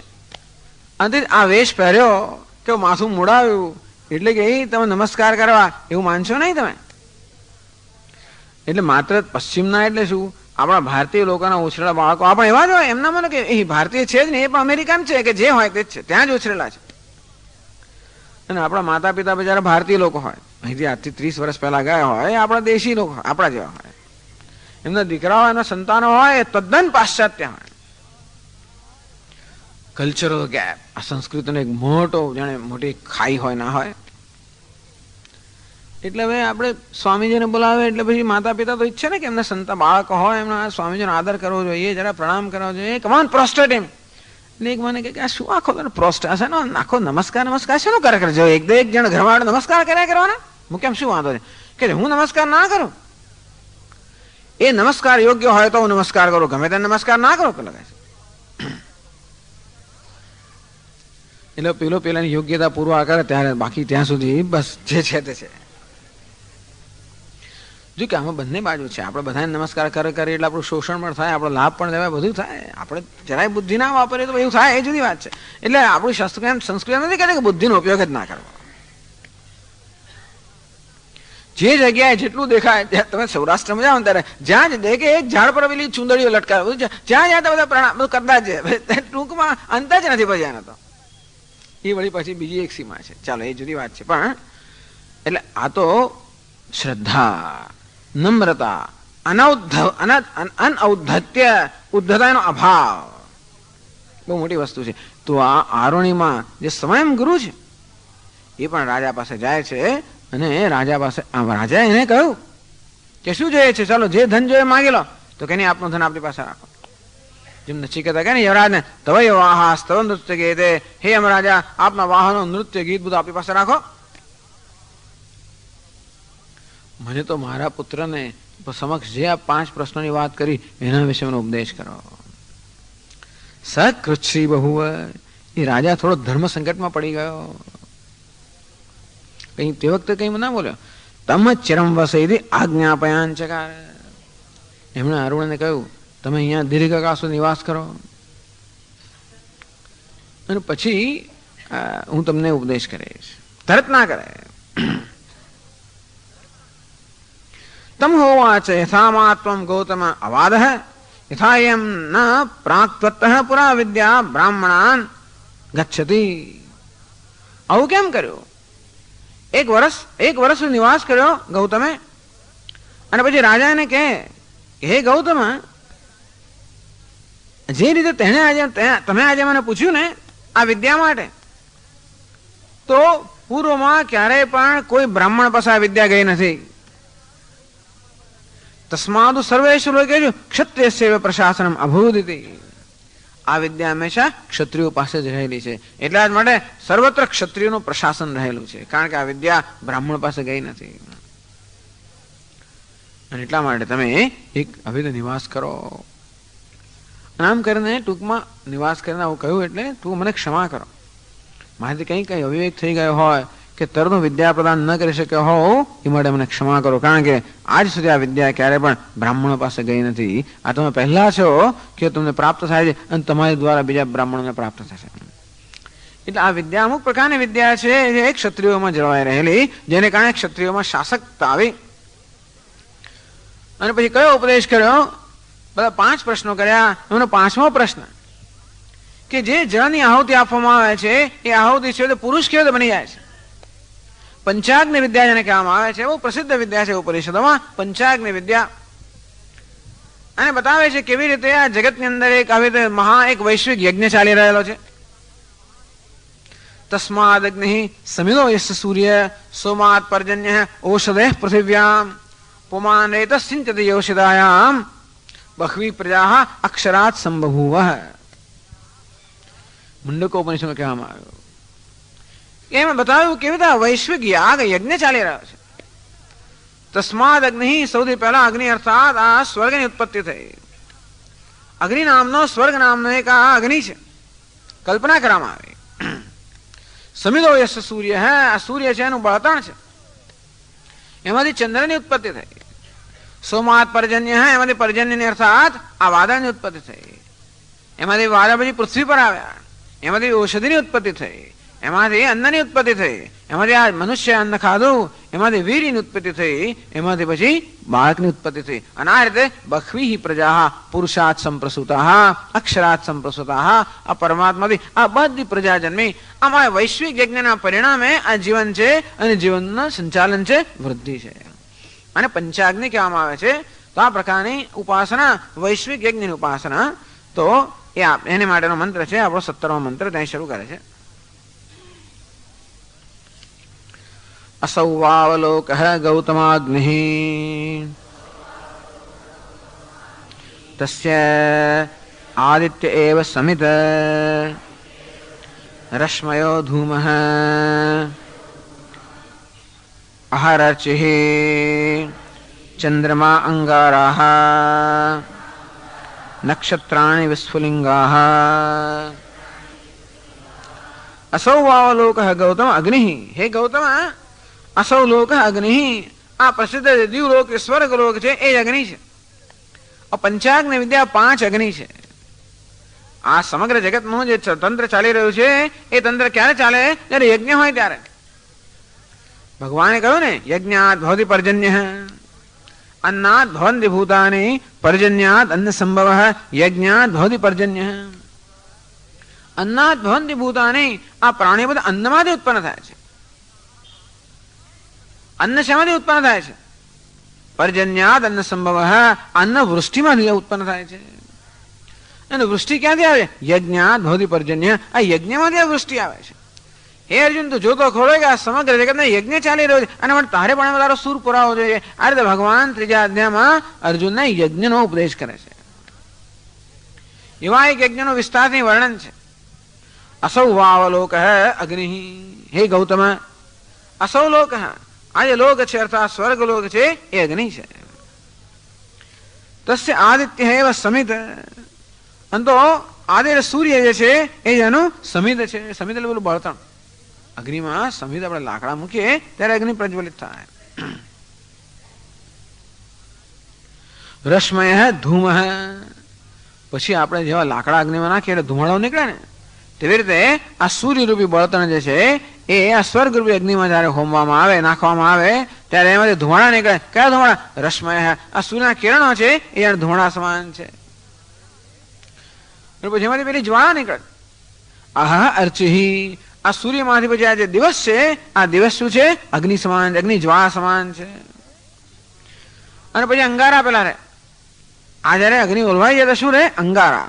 ચંદ્રમા અંગારા આ દિવસ રૂપી જે જ્વાળા છે જ્વાળા જયારે શાંત થઈ જાય ત્યારે ચંદ્રમા થાય, ચંદ્રમા અંગારા સમાન છે। અને પછી એમાંથી તણખા ઉડે છેલ્લે નક્ષત્રાણી વિસ્ફુલિંગાહ આ ચંદ્રમાના અંગ સમાન નક્ષત્ર તારાઓ છે બધા પેલા તણખા સમાન છે। જો હું બેસીને ધ્યાન કરવા વાળા પદ્ધતિ કહેવામાં આવે આ સમગ્ર જે આપણો આકાશ છે ને સ્વર્ગ એની અંદર બધા પ્રકાશમાન છે ને સૂર્ય ચંદ્ર અને તારાઓ બધા તો બધાની કલ્પના કરવામાં આવે। કલ્પના કરો કે આ સ્વર્ગ એક અગ્નિ છે, સૂર્યનું બળતણ છે, એના કિરણો એમાંથી નીકળેલો ધુમાડો છે, આ દિવસ છે એમાંથી નીકળેલી જ્વાળા છે, ચંદ્રમા અંગારા છે અને નક્ષત્ર તારાઓ તો કે તણખા છે। બરોબર। પછી શું થાય? અગ્નિમાં આ તો અગ્નિ પેટાવે આપણે પણ આહુતિ આપવાની ને કઈ આહુતિ આપે છે? તસ્મિન અગ્નૌ દેવા શ્રદ્ધામ જુહ્વતી। આ અગ્નિમાં દેવતાઓ આહુતિ આપે છે। આ યજ્ઞ કોણ કરે છે? દેવતાઓ કરે છે। એ પુરુષ સૂક્તની અંદર પણ આવું વર્ણન કરવામાં આવે છે કે દેવતાઓ યજ્ઞ સાધ્યાસ છે ઋષયસ છે સાધ્ય દેવતાઓ બધા ઋષિઓ બધા યજ્ઞ કરતા હોય, વૈશ્વિક યજ્ઞ કરતા હોય તો કે આ જે સ્વર્ગરૂપી અગ્નિ છે એની અંદર આ દેવતાઓ આહુતિ આપે છે, શ્રદ્ધાની જળની આહુતિ આપે છે। એટલે પહેલેથી આ જળ એટલે શું? પ્રવાહી ઘી હોય, સોમરસ હોય, દૂધ હોય, આ બધા પ્રવાહી છે એની આહુતિ આપે છે। અને એ રીતે અગ્નિ પ્રજ્વલિત થયો આમ આ રીતે હોમ કરે છે। એને કારણે પછી કર્મફળ મળે આપણે આહુતે હે સોમો રાજા સંભવતી। આમાં જે સોમ જે છે એ રાજા એ ઉત્પન્ન થાય છે કર્મના ફળ રૂપે। આમ પહેલો એક યજ્ઞ થઈ ગયો। આ પહેલા યજ્ઞનું વર્ણન કરવામાં આવ્યું તો પહેલા યજ્ઞમાંથી આપણે જે પ્રાપ્ત થયો એ બીજા યજ્ઞનો ઉપયોગ થાય। પછી કહે છે પર્જન્યો આ ગૌતમ અગ્નિ। હે ગૌતમ હે આરોણી આ બીજો અગ્નિ છે પર્જન્ય અર્થાત મેઘ કે વાદળ છે એ બીજો અગ્નિ છે। કારણ કે સૂર્ય અને ચંદ્રની પ્રક્રિયાથી વાદળ ઉત્પન્ન થાય ને સૂર્ય શોષણ કરે ને ચંદ્ર એને ઠંડુ કરે એટલે વાદળ ઉત્પન્ન થાય તો કે હે હે ગૌતમ હે આરોણી આ પર્જન્ય અર્થાત વાદળ છે એ બીજો અગ્નિ છે। અને એમાં પછી વાયુ તો કે એના સમિત છે। વાદળો તો કે એના ધુમાડા છે, વિદ્યુત તો કે એની શિખાઓ છે એટલે કે એની જ્વાળા છે, વજ્ર તો કે એના અંગારા છે, એ જે ગર્જના કરે એ બધા એના તણખા છે. હવે અગ્નિની અંદર શેની આહુતિ આપે? સોમની આહુતિ આપવામાં આવે છે અને શું ઉત્પન્ન થાય? વર્ષા ઉત્પન્ન થઈ. ચંદ્રની આહુતિ આપવામાં આવી, વર્ષા ઉત્પન્ન થઈ. બીજો અગ્નિ.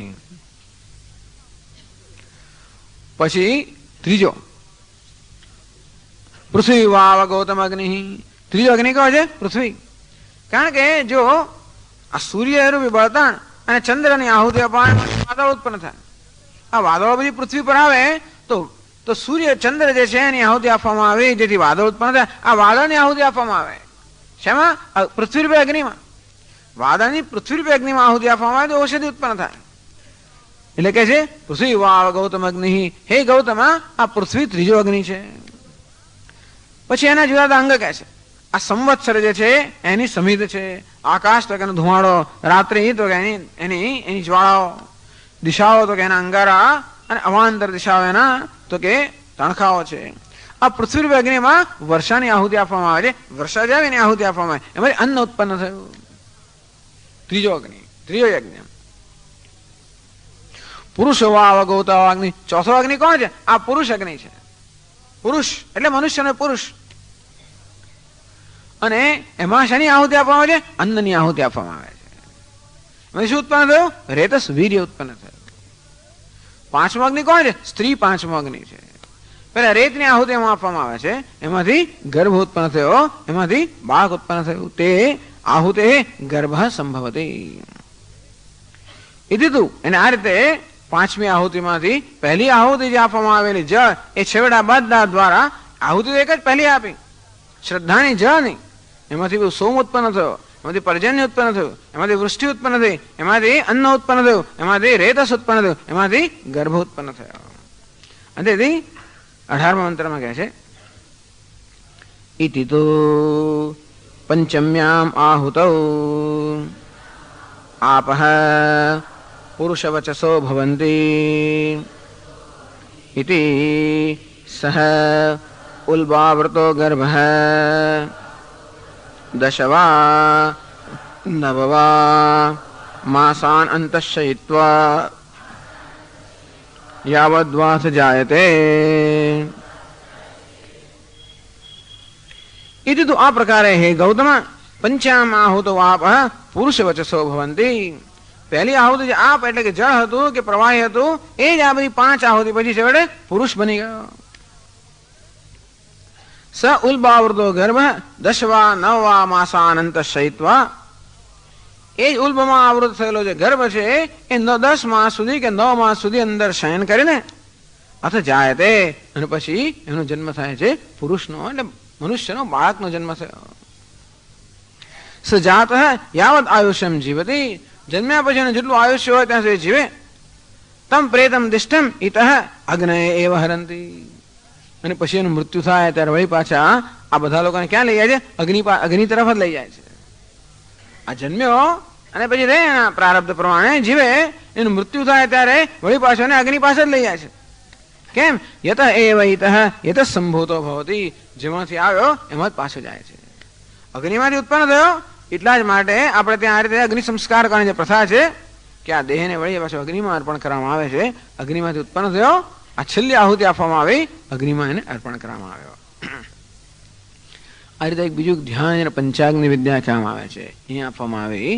આ પ્રકારના ધ્યાન તો બ્રહ્મલોક પ્રાપ્ત થાય. ટૂંકમાં આ કહેવામાં આવ્યું કે આ સમગ્ર જગતમાં કેવી એક સંવાદિતા છે. યજ્ઞ નામની એક સંવાદિતા. યજ્ઞ એટલે સમર્પણ. આ વિશ્વની અંદર બધા તત્વો કેવું પોતપોતાનું સમર્પણ કરે છે, એને કારણે આ જગતનું ચક્ર ચાલે છે. આમ ચંદ્ર પોતાનું સમર્પણ કરે અને ત્યારે એમાંથી વાદળ બને, વાદળ પોતાનું સમર્પણ કરે એમાંથી વૃષ્ટિ બને, વૃષ્ટિ પોતાનું સમર્પણ કરે એમાંથી ઔષધિ બને એટલે વનસ્પતિ બને, એ પોતાનું સમર્પણ કરે એમાંથી અન્ન બને. નહીતર આપણે રીંગણ ને બટાટા લઈ જઈએ ને એના ધારો કે આપણે એને બાંધીએ અને બટાટા એમને એમાં રીંગણ એમ એટલે કઈ ફેર ના, તો કે પોતાનું સમર્પણ ના કરે તો ધારો કે વાદળ પોતાનું સમર્પણ કરે જ નહીં, વાદળ તો વૃષ્ટિ થાય ને તો આખી પ્રક્રિયા બંધ અટકી જાય ને. ચલો વરસાદ પડ્યો ખરો, કોઈ પૃથ્વીમાં પોતાનું સમર્પણ ના કરે. આ જળ જે છે એ અન્નના રૂપમાં પરિણમે છે. એ જળ જળનું જળ જ રહી જાય, અન્ન એટલે પેલી ઔષધિના રસમાં પરિવર્તિત ના થાય તો વનસ્પતિ ના થાય. આ વનસ્પતિ પણ રંધાય, એમાંથી પછી ખોરાક બને. એ ધારો કે વનસ્પતિ આપણે રંધાય નહીં કે હું તો ઘઉંના ઘઉં જ રહી જઈશ, ચોખા કે હું તો એવા ને એવા જ રહી જઈશ, તો કોઈ ના ખાઈ શકે. ભલે આપણા નિસર્ગોપચારવાળા લોકો કે જેવું છે વસ્તુ ખાવી એમ કહે છે ખરા, પણ એ તો એટલા માટે કે અંદર પાકે છે એટલા માટે. આપણે ભલે ફણગાવેલા મગ ખાઈએ પણ એ મગના મગ નથી રહેતા, અંદર જઈને પચે છે. પણ એ મગ કે હું તો પચવું જ નહીં, હું મારી આહુતિ જ ના આપું, સમર્પણ કરું જ નહીં, તો એમાંથી રસ ના બને અને તો એમાંથી શક્તિ ના મળે. ટૂંકમાં કોઈ પણ એક જગ્યાએ ધારો કે આ પ્રકારની આહુતિ ન અપાય તો જગતનું ચક્ર અટકી જાય. એટલે બતાવે છે આપણે ભગવાન આ ચક્રનો ઉલ્લેખ ત્યાં કરે છે કે હે અર્જુન જો તો ખરો કે વિશ્વમાં કેવું એક આ યજ્ઞનું ચક્ર ચાલી રહ્યું છે અને કેવા બધા જ તત્વો પોતપોતાનું સમર્પણ કરી રહ્યા છે. આ વૈશ્વિક યજ્ઞની અંદર પોતાનું સમર્પણ કરી રહ્યા છે, પોતે આહુતિ રૂપે અપાઈ રહ્યા છે અને ત્યારે જ આ વિશ્વનું ચક્ર ચાલી રહ્યું છે. અને બધાના યજ્ઞના પરિણામે, બધાના સમર્પણના પરિણામે આ મનુષ્યનો જન્મ થયો. હવે એ શું કરે? હું તો કોઈને કશું આપું જ નહીં, હું તો કશું સમર્પણ કરું જ નહીં. એની લોભ વૃત્તિને કારણે, સ્વાર્થ વૃત્તિને કારણે એ બધું સંગ્રહી રાખે. દત્તાન પ્રદાયેભ્યઃ યો ભુંક્તે સ્તેનૈવ સહ. ભગવાન કહે છે ગીતામાં કે આ બધા લોકોના સમર્પણથી જે પ્રાપ્ત થયું આને એ માણસ એકલો જ ખાઈ જાય કોઈને આપ્યા વગર, એ તો ચોર છે. યજ્ઞ શિષ્ટા શનસંત મુચ્યંતે સર્વ કિલ્બિષૈઃ. અને એટલા જ માટે આ યજ્ઞની ભાવના જે જગતમાં પ્રવર્તમાન છે એમાં આપણે જોડાવું જોઈએ. અથવા આપણા જીવનમાં પણ યજ્ઞની સમર્પણની ભાવના હોવી જોઈએ. જેમ જગતના બધા જે તત્વો આ વૈશ્વિક યજ્ઞની અંદર પોતપોતાની આહુતિ આપી રહ્યા છે, પોતપોતાનું ફળ આપી રહ્યા છે, એ મનુષ્ય પણ આ સમગ્ર વિશ્વનો એક સભ્ય છે. અને માટે એ યજ્ઞની ભાવના મારા જીવનમાં પણ હોવી જોઈએ. અને તેથી આ પ્રકારની આહુતિ મારા વડે પણ અપાવી જોઈએ. ભુંજતે તે ત્વઘમ પાપાહ યે પચંત્યાત્મકારણાत्. માત્ર પોતાના માટે જ રાંધે અને પોતાના માટે રાંધવું એટલે ટૂંકમાં પોતાના જીવનમાં બીજા કોઈને સ્થાને જ ના હોવું, બસ હું મારું. ભુંજતે તે અઘમ પાપાહ. આ લોકો તો પાપ ખાય છે, અન્ન નથી ખાતા. એટલે આ રીતે શાસ્ત્રમાં આ વૈશ્વિક યજ્ઞ બસ બેસીને આપણે આવું ધ્યાન કરી શકીએ. ઈશ્વર છે ને યજ્ઞ હોય વિષ્ણુ, આ વિષ્ણુ અર્થાત પરમાત્મા યજ્ઞના રૂપમાં પ્રગટ થયો છે અને એ સમગ્ર જગતનું ચક્ર ચલાવે છે. કેવી રીતે ચલાવે છે એનું બહુ સુંદર વર્ણન આ ઉપનિષદમાં કરવામાં આવ્યું. અને આ રીતે આવી જ ઉપાસના કરે, આવું ધ્યાન કરે. આપણ ઈશ્વરનું ધ્યાન છે, આ ભગવાનની વિભૂતિ છે ને, તો આ રીતે જે ભગવાનનું ધ્યાન કરે એ રીતે આપ ઈશ્વરને પ્રાપ્ત કરે. અને આ રીતે આપણે પહેલા 5 અધ્યાય છાંદોગ્ય ઉપનિષદના 8માંથી 5 અધ્યાય જેમાં ઉપાસનાનું પ્રાધાન્ય છે એમાંથી કેટલીક આવી પ્રસિદ્ધ જે ઉપાસનાઓ છે લીધી અને આ દિવસ અમે ચર્ચા કરી. હવે આપણે 7મા અધ્યાયમાં જઈએ. એમાં શું છે? બ્રહ્મ વિદ્યા. એટલે છેલ્લા જે 3 અધ્યાય છે, 6ઠ્ઠો, 7મો અને 8મો, આ 3 અધ્યાયમાં બ્રહ્મ વિદ્યા છે. 6ઠ્ઠો અધ્યાય બહુ જ મોટો છે, એટલે પછી આપણી પાસે પૂરતો સમય ના હોય એટલે ન્યાય ના આપી શકાય. એટલે 7મો અધ્યાય આપણે લીધેલો છે. 7મો અધ્યાય આ નારદ મુનિ અને સનત કુમારના સંવાદ રૂપ છે, બહુ પ્રસિદ્ધ છે. અને તો હવે એ તરફ આપણે આગળ વધીએ.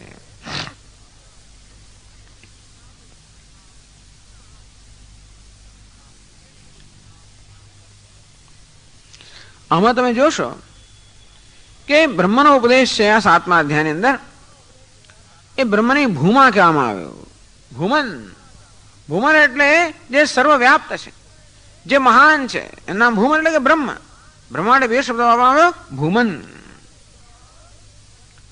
તો ભૂમાનો ઉપદેશ છે આ 7મા અધ્યાયની અંદર. પણ સનત કુમાર આ નારદ મુનિને સીધે સીધો ભૂમાનો ઉપદેશ કરતા નહીં, પણ ક્રમે ક્રમે ઉપદેશ કરે છે. શાખા ચંદ્ર દર્શનવત. શાખા શાસ્ત્રમાં એક ન્યાય છે, શાખા ચંદ્ર દર્શન. પેલો દ્વિતીયાનો ચંદ્ર હોય ને, એકદમ નાનકડી પેલી રેખા હોય, દ્વિતીયાનો ચંદ્ર. તમને દેખો સ્વામી જો પેલો ચંદ્રમાં જુઓ, આ સ્વામી આપણી આંખો એક તો પછી આવી એટલે ફાંફા મારી, ક્યાં છે શું છે, 2-4 મિનિટ ફાંફા મારતા જુઓ ને પેલો જો ત્યાં પેલો મારી આંખ દેખાય નહીં, એટલે પછી સ્વામીને ચંદ્રમાં કેમ દેખાડવા, એનો ઉપાય કરે. સ્વામી ચંદ્રમાન છોડો, આ વૃક્ષ દેખાય તમને? તો હા એ દેખાય છે, મોટું છે, નજીક છે, આ દેખાય? હા તો હા. એમાંની પેલી શાખા છે, જો પેલી ઉપર જતી શાખા દેખાય? તો કે હા એ દેખાય છે. એ શાખાનો પેલો અગ્રભાગ જ્યાં પેલા બધા પાંદડા જે ઝુમખું જે દેખાય? તો કે હા એ દેખાય છે. બસ સ્વામી જરાક એની ઉપર જુઓ, હા ચંદ્રમા દેખાયો. આમ આવી રીતે સૂક્ષ્મ વસ્તુનું દર્શન કરવા માટે આવી પદ્ધતિ છે કે કારણ કે સૂક્ષ્મ વસ્તુઓ આપણે એકદમ સરળતાથી કે તરત સહસા ન પામી શકીએ, ગ્રહણ ન કરી શકીએ. એટલા માટે સ્થૂળ વસ્તુ દ્વારા ધીમે ધીમે એનો નિર્દેશ કરવામાં આવે અને શાખા ચંદ્ર ન્યાય કહેવામાં આવે છે કે સ્થૂલ અરુંધતી ન્યાય કહેવામાં આવે છે.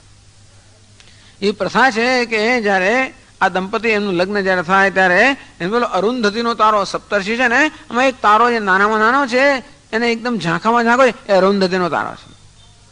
આ 7 ઋષિ ખરા, પણ એમાં અરુંધતી વશિષ્ઠના પત્ની એવા તો પરમ પવિત્ર છે કે એમને સપ્તર્ષિ સ્થાન મળ્યું. તો કહેવામાં આવે છે કે જેને અરુંધતીનો તારો દેખાય એનું વર્ચસ્વ હોય. એટલે દેખાડે કે કોને દેખાય છે, પતિને દેખાય છે કે પત્નીને દેખાય, એ નક્કી થાય કે કોનું વર્ચસ્વ છે.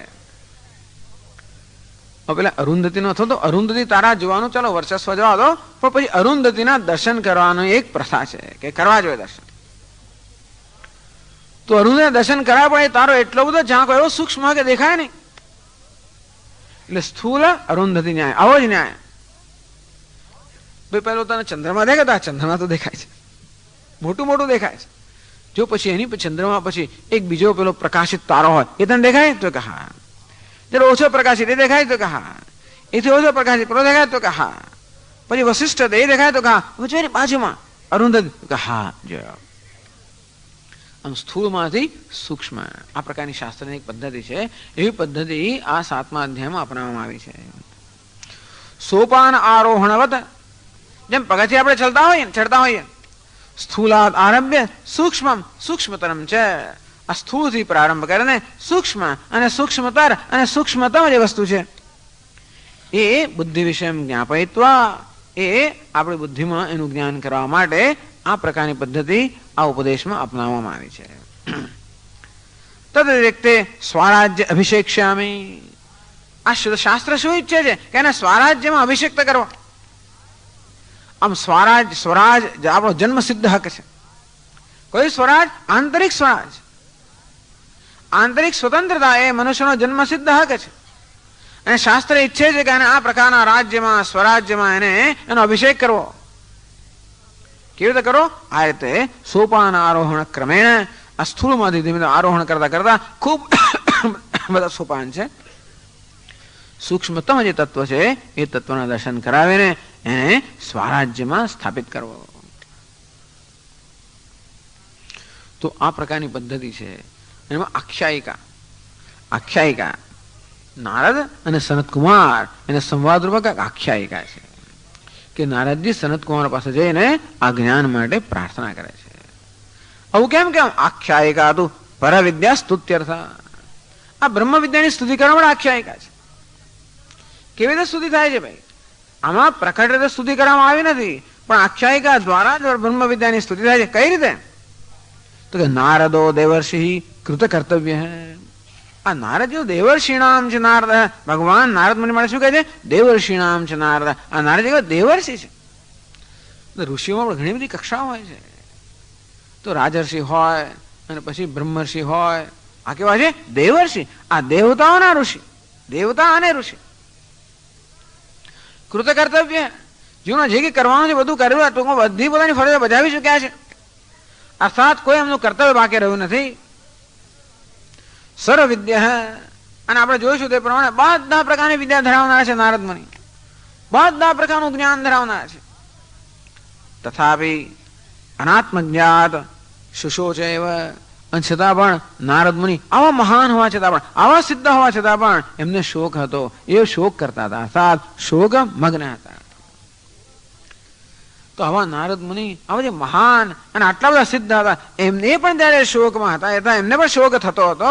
એ પણ જયારે શોકથી મુક્ત ન હોય, કેવું વક્તવ્ય? અન્ય અલ્પવિદ જંતુ, આપણા જેવા અલ્પજ્ઞ બધા જંતુ લોકો શોકમગ્ન ના હોય એમાં કહેવાનું શું હોય છે? નારદ મુનિ જયારે આવા મહાન હતા અને છતાં પણ શોકથી મુક્ત ના થયો, તો પછી આ બધા નાના બધા જંતુઓ જે છે એનું તો કહેવાનું જ. જંતુ એટલે કે બિચારા અલ્પજ્ઞ લોકો. અકૃત પુણ્યાતિશય અકૃતાર્થ. કેમ જંતુઓ છે બધા? અકૃત પુણ્યાતિશય, જેમને પુણ્યનો એટલું બધું પુણ્ય જવાનો નથી. અને તે અકૃતાર્થ જેથી એમણે કૃતાર્થતા પ્રાપ્ત કરી નથી એવા જે સામાન્ય માણસો છે એ બિચારા શોકમાં ડૂબેલા હોય એમાં કહેવાનું શું હતું. એક વસ્તુ આ સમજવાની, આખ્યાયિકામાંથી આ એક બોધ લેવાનો. બીજો બોધ અથવા ન અન્યત આત્મજ્ઞાનાત નિરતિશય શ્રેષ્ઠ સાધન અસ્તિ, અથવા આખ્યાયિકાથી એ બોધ આપવામાં આવે છે કે આત્મજ્ઞાન સિવાય જીવનનું કલ્યાણ કરવાનું બીજું કોઈ સાધન નથી. એ પ્રદર્શનાર્થમ આ પ્રદર્શિત કરવા માટે આ સનત કુમાર નારદની આખ્યાયિકાના રૂપમાં આ ઉપદેશ કરવામાં આવે છે. યેન સર્વ વિજ્ઞાન સાધન શક્તિ સંપન્નસ્યાપી નારદસ્ય દેવર્ષે શ્રેય ન બહુવ. આત્મજ્ઞાન સિવાય જીવનમાં શ્રેય કે કલ્યાણ કરવાનું બીજું કોઈ સાધન નથી. એટલે બતાવે છે કે નારદ મુનિ આટલી એની પાસે વિદ્યાઓ, આટલું જ્ઞાન છતાં પણ એમના જીવનમાં શ્રેય અર્થાત શોકની મુક્તિ પ્રાપ્ત ન થઈ. યેન ઉત્તમ અભિજન વિદ્યા વૃત્ત સાધન શક્તિ સંપત્તિ નિમિત્તા અભિમાનમ હિત્વા. એટલે નારદ મુનિ પોતાના બધા અભિમાનનો ત્યાગ કર્યો. નારદ મુનિ તો બહુ ઉત્કૃષ્ટ વ્યક્તિ હતા. ઉત્તમ કુળમાં એમનો જન્મ થયેલો, ઉત્તમ વિદ્યાઓ બધી એમની પાસે હતી, એમનું આચરણ અત્યંત ઉત્તમ હતું, અનેક પ્રકારની સાધન શક્તિઓ ધરાવતા હતા, અનેક પ્રકારની શક્તિઓ પણ ધરાવતા, એને કારણે બહુ સંપન્ન, બહુ સિદ્ધ પુરુષ હતા. અને છતાં પણ આ બધી સિદ્ધિ એમની પાસે હોવા છતાં પણ અભિમાન હિત્વા પોતાના અભિમાનનો ત્યાગ કરીને પ્રાકૃત પુરુષવત આપણી જેમ સામાન્ય મનુષ્યની જેમ સનત કુમારમ ઉપસસાદ, પ્રાકૃત પુરુષવત એક સામાન્ય મનુષ્યની જેમ સનત કુમાર પાસે અત્યંત શ્રદ્ધા અને ભક્તિપૂર્વક એ ગયા. શેને માટે? શ્રેષ્ઠ સાધન પ્રાપ્ત, પોતાના જીવનમાં કલ્યાણ થાય એની પ્રાપ્તિના સાધન માટે નારદ મુનિએ સનત કુમારનો આશ્રય ગ્રહણ કર્યો, એમની સમક્ષ ગયા. અતઃ પ્રખ્યાપિતમ ભવતી, આ પછી પણ આપણને બોધ મળે નિર્તિશય પ્રાપ્તિ સાધનત્વ આત્મવિદ્યા હતી કે આત્મવિદ્યા આપણા જીવનમાં ઉત્કૃષ્ટ સાધન પ્રાપ્ત કરવાનું સ્થાન છે, એનું સાધન છે. એ સ્થાપિત કરવા માટે આખ્યાયિકા છે. એટલે આખ્યાયિકા બે વસ્તુ કે કોઈ શોકથી મુક્ત નથી. આ નારદ મુનિ જેવા જયારે શોકથી મુક્ત ના તો સામાન્ય માણસોનું કહેવું જ છે.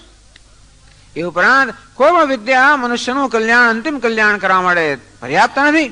આત્મજ્ઞાન સિવાય બીજી કોઈ પણ વિદ્યા કે કોઈ પણ જ્ઞાન કે કોઈ પણ સિદ્ધિ મનુષ્યને પરમ શ્રેય પ્રાપ્ત ન કરાવી શકે. અને તેથી આટલી સિદ્ધિ હોવા છતાં પણ નારદ મુનિ આ બધું અભિમાન ત્યાગ કરીને સામાન્ય મનુષ્યની જેમ સનત કુમાર પાસે આ વિદ્યા પ્રાપ્ત કરવા માટે ગયા. શા માટે જવું જોઈએ? આ રીતે આ બ્રહ્મ વિદ્યાની સ્તુતિ કરવા માટે, આત્મજ્ઞાનની સ્તુતિ કરવા માટે આખ્યાયિકા છે. ચલો તો પછી હવે 19 મંત્ર વાંચો. ઓમ અધિ ભગવઃ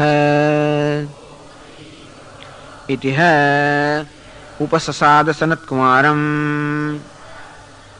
નારદઃ તમ હોવાચ યદ્વેત્થ તેન મા ઉપસીદ તતઃ તે ઊર્ધ્વં વક્ષ્યામિ ઇતિ સહોવાચ. અધિ ભગવઃ, હે ભગવાન અધિ મને ઉપદેશ આપો. ઇતિ નારદઃ સનત કુમારમ ઉપસસાદ. એટલે ઇતિહાસ એક વખતે, કોઈક વખતે આ નારદ મુનિ સનત કુમાર પાસે ઉપસસાદ, એમની પાસે ઉપસસાદ એટલે કે એમની પદ્ધતિસર શ્રદ્ધાપૂર્વક એમની પાસે ગયા. સમિત પાણી શ્રોત્રિયમ બ્રહ્મનિષ્ઠમ, જેમ મંડકોપનિષદ કહે છે તદ વિજ્ઞાનાર્થમ સ ગુરુમેવા વિગચ્છેત સમિત પાણી. આ જ્ઞાન પ્રાપ્ત કરવા માટે એને ગુરુ પાસે જવું છે સમિત પાણી, હાથમાં સમિતનો ભાર લઈને. ટૂંકમાં સમિતનો ભાર એટલે કે ગુરુજીના ચરણમાં કંઈક સમર્પિત થવાની ભાવના સાથે.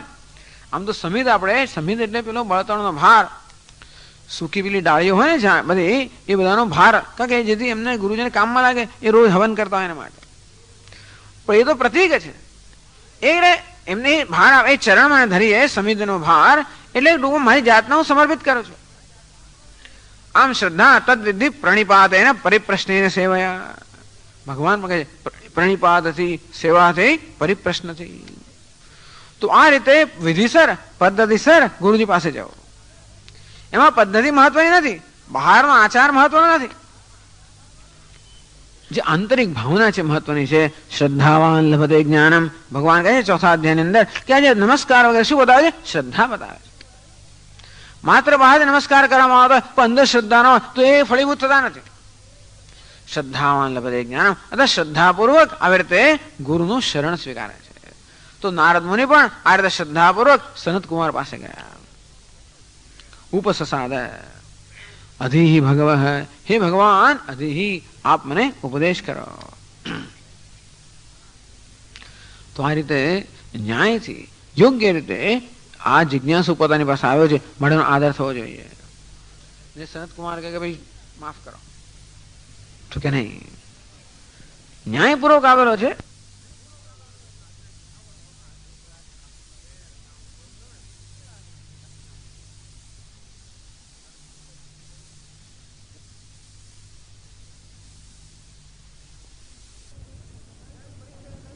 જ્યારે પરીક્ષા લેતા હોય તો પ્રશ્ન કરતા ઘણા લોકો કે સ્વામી તમારામાં શું અભિપ્રાય છે, જયારે જોઈએ તો ખરા સ્વામીજીને શું કહેવાનું છે. આપણે પ્રશ્ન આપણે ટૂંકમાં પરીક્ષા લેવા માટે પ્રશ્ન કરતા હોય અથવા ઘણી વાર જરા કસોટી કરવા માટે પ્રશ્ન કરતા હોય તો કે નહીં, એ અન્યાયથી કોઈ પ્રશ્ન કરે તો પણ ઉત્તર આપવા બંધાયેલા નથી. જાનનભી મેધાવી જળવલ્લોકમાં આચરે. આ મેધાવી પુરુષ જાણતો હતો પણ જેને જાણતો નથી એવું જ આચરણ કરવું જોઈએ, એવું મનુસ્મૃતિ કહે છે. પણ સાથે સાથે કોઈ અધિકારી શિષ્ય આવે તસ્મૈ છે ઉપપન્નાય શમાન્વિતાય શ્રદ્ધાન્વિતાય આ શમ દમ શ્રદ્ધા તસ્મૈ સ વિદ્વાન ઉપસન્નાય સમ્યક. જયારે આપણી સમક્ષ આવી રીતે યોગ્ય અધિકારી યોગ્ય ગુણો લઈને યોગ્ય રીતે સમક્ષ આવે હોય તો જરૂર એનો ઉપદેશ કરવો જોઈએ. પ્રશાંત ચિત્તાય શમાન્વિતાય, પ્રશાંત ચિત્ત હોય, શમદમ ગુણો ધરાવતો હોય, પ્રોવા છે તો એને જરૂર બ્રહ્મ વિદ્યા પ્રાપ્ત કરવી જોઈએ, જેનાથી એ સત્યનો પરમાત્માનો એનું જ્ઞાન થાય એવો ઉપદેશ એને જરૂર પ્રદાન કરવો જોઈએ. પ્રોવાચતામ તત્વતો બ્રહ્મ વિદ્યામ, એને તત્વતઃ બ્રહ્મ વિદ્યાનો ઉપદેશ કરવો જોઈએ. જેના અક્ષરમ પુરુષમ વેદ સત્યમ, જેનાથી પરમાત્માનું જ્ઞાન પ્રાપ્ત કરી શકે. આવું પણ આદેશ છે. આવું આદેશ નહીં પણ આવું સૂચન છે. તો જરૂર સનત કુમારનો આદર કર્યો અને પૂછ્યું તમ હોવા છે. અને સનત કુમારે નારદ મુનિને પૂછ્યું યદ્વેત્થ તેનમાં ઉપસીદ, જે પહેલા તમે જાણતા હો એ બધું મને બતાવો. યદ્વેત્થ, આપ જે પહેલા જાણતા હો એ મને કહો અને એ રીતે મારી પાસે આવો. એટલે મને ઉપદેશ કરો એવું નહીં, પરંતુ હું આટલું જાણું છું, હવે એનો ઉપદેશ કરો. યદ્વેત્થ તેનમાં ઉપસીદ, જે આપ જાણતા હો એ પહેલા મને કહો અને તત્ પ્રખ્યાપને એ રીતે આપનું જે જ્ઞાન કે આપ જે જાણો છો એ જાહેર કરતા કરતા માં ઉપસીદ, અને આવી રીતે પછી મારી સમક્ષ આવો. ટૂંકમાં પહેલા આપ જે જાણો છો એ મને કહી દો. તથા ઉર્ધ્વમ વક્ષ્યામિ, અને આપ શું જાણો, તમે શું જાણો છો એ જાણ્યા પછી હું તમને પછીથી ઉપદેશ કરીશ. સહોવાચ નારદ, હું જયારે આવું કહેવામાં આવ્યું તો નારદ મને કહ્યું કે હું શું શું જાણું છું. ઓહો, ઋગ્વેદમ ભગવાધ્યમી, એ મંત્ર તમારા નારદ મને કહે હે ભગવાન હું ઋગ્વેદ જાણું છું, યજુર્વેદમ અધ્યમી, યજુર્વેદ જાણું છું, સામવેદ જાણું છું, આથર્વણમ ચતુર્થમ અને ચોથો અથર્વવેદ છે એ પણ જાણું છું. ઇતિહાસ પુરાણમ પંચમમ, ઇતિહાસ જાણું છું, ઇતિહાસ રામાયણ મહાભારત ઇતિહાસ કહેવામાં આવે છે. પુરાણો પણ જાણું છું. વેદાનામ વેદમ, વ્યાકરણ પણ જાણું છું. પિત્ત શ્રદ્ધા, ગણિત જાણું છું, જાત જાતની વિદ્યાઓ, તર્કશાસ્ત્ર, નીતિશાસ્ત્ર, નિરુક્ત, શિક્ષા, કલ્પ, છંદ, ભૌતિક શાસ્ત્ર, ધનુર્વેદ, જ્યોતિષ વિદ્યા, ગારુડ વિદ્યા, એ બધું જાણે છે. નૃત્ય, સંગીત, હે ભગવાન આ બધી વિદ્યા હું જાણું છું. ભગવત અધ્યમી, આ બધી વિદ્યા હું જાણું છું. નારદ મુનિ સામાન્ય મનુષ્ય છે, આ બધું જાણનારા છે, દેવર્ષિ છે. અને છતાં પણ કહે છે આપણા વિશ્વામંત્રમાં કહે છે સોહમ ભગવઃ મંત્રવિદેવાસ્મિ ન આત્મવિદ શ્રુતમ હેવ મે ભગવદ્દૃશેભ્યઃ તરત શોકમાત્મવિદિતે સોહમ ભગવઃ શોચામિ તમ્મા ભગવાન શોકસ્ય પારમ તારયતો ઇતિ તમ હોવાચ યદ્વૈ કિંચિત એતદ અધ્યગીષ્ઠાઃ નામ એવ એતત.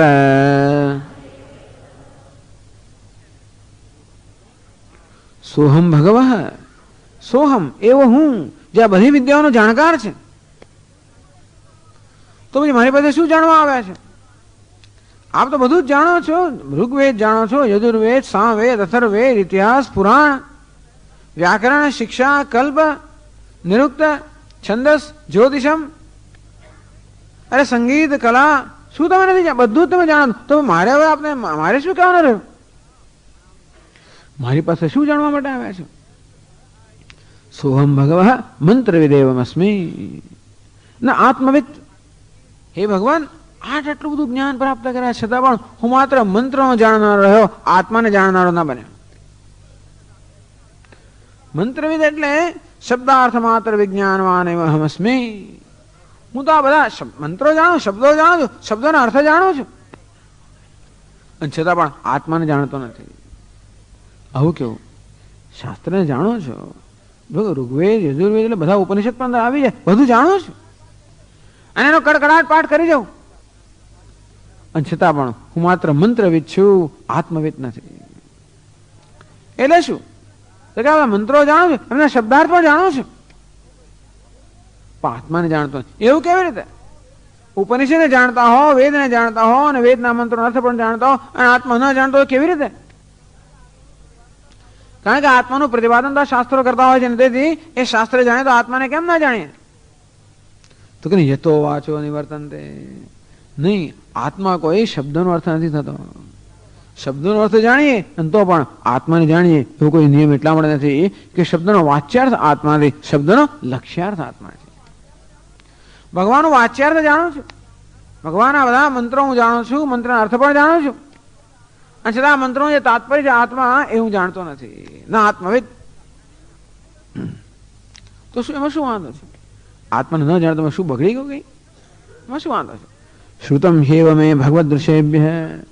તો કે નહીં, મેં તો આપના જેવા મહાપુરુષો પાસે સાંભળેલું છે. શ્રુતમ હેવ મે, આપ જેવા મહાપુરુષો પાસે મેં સાંભળેલું છે.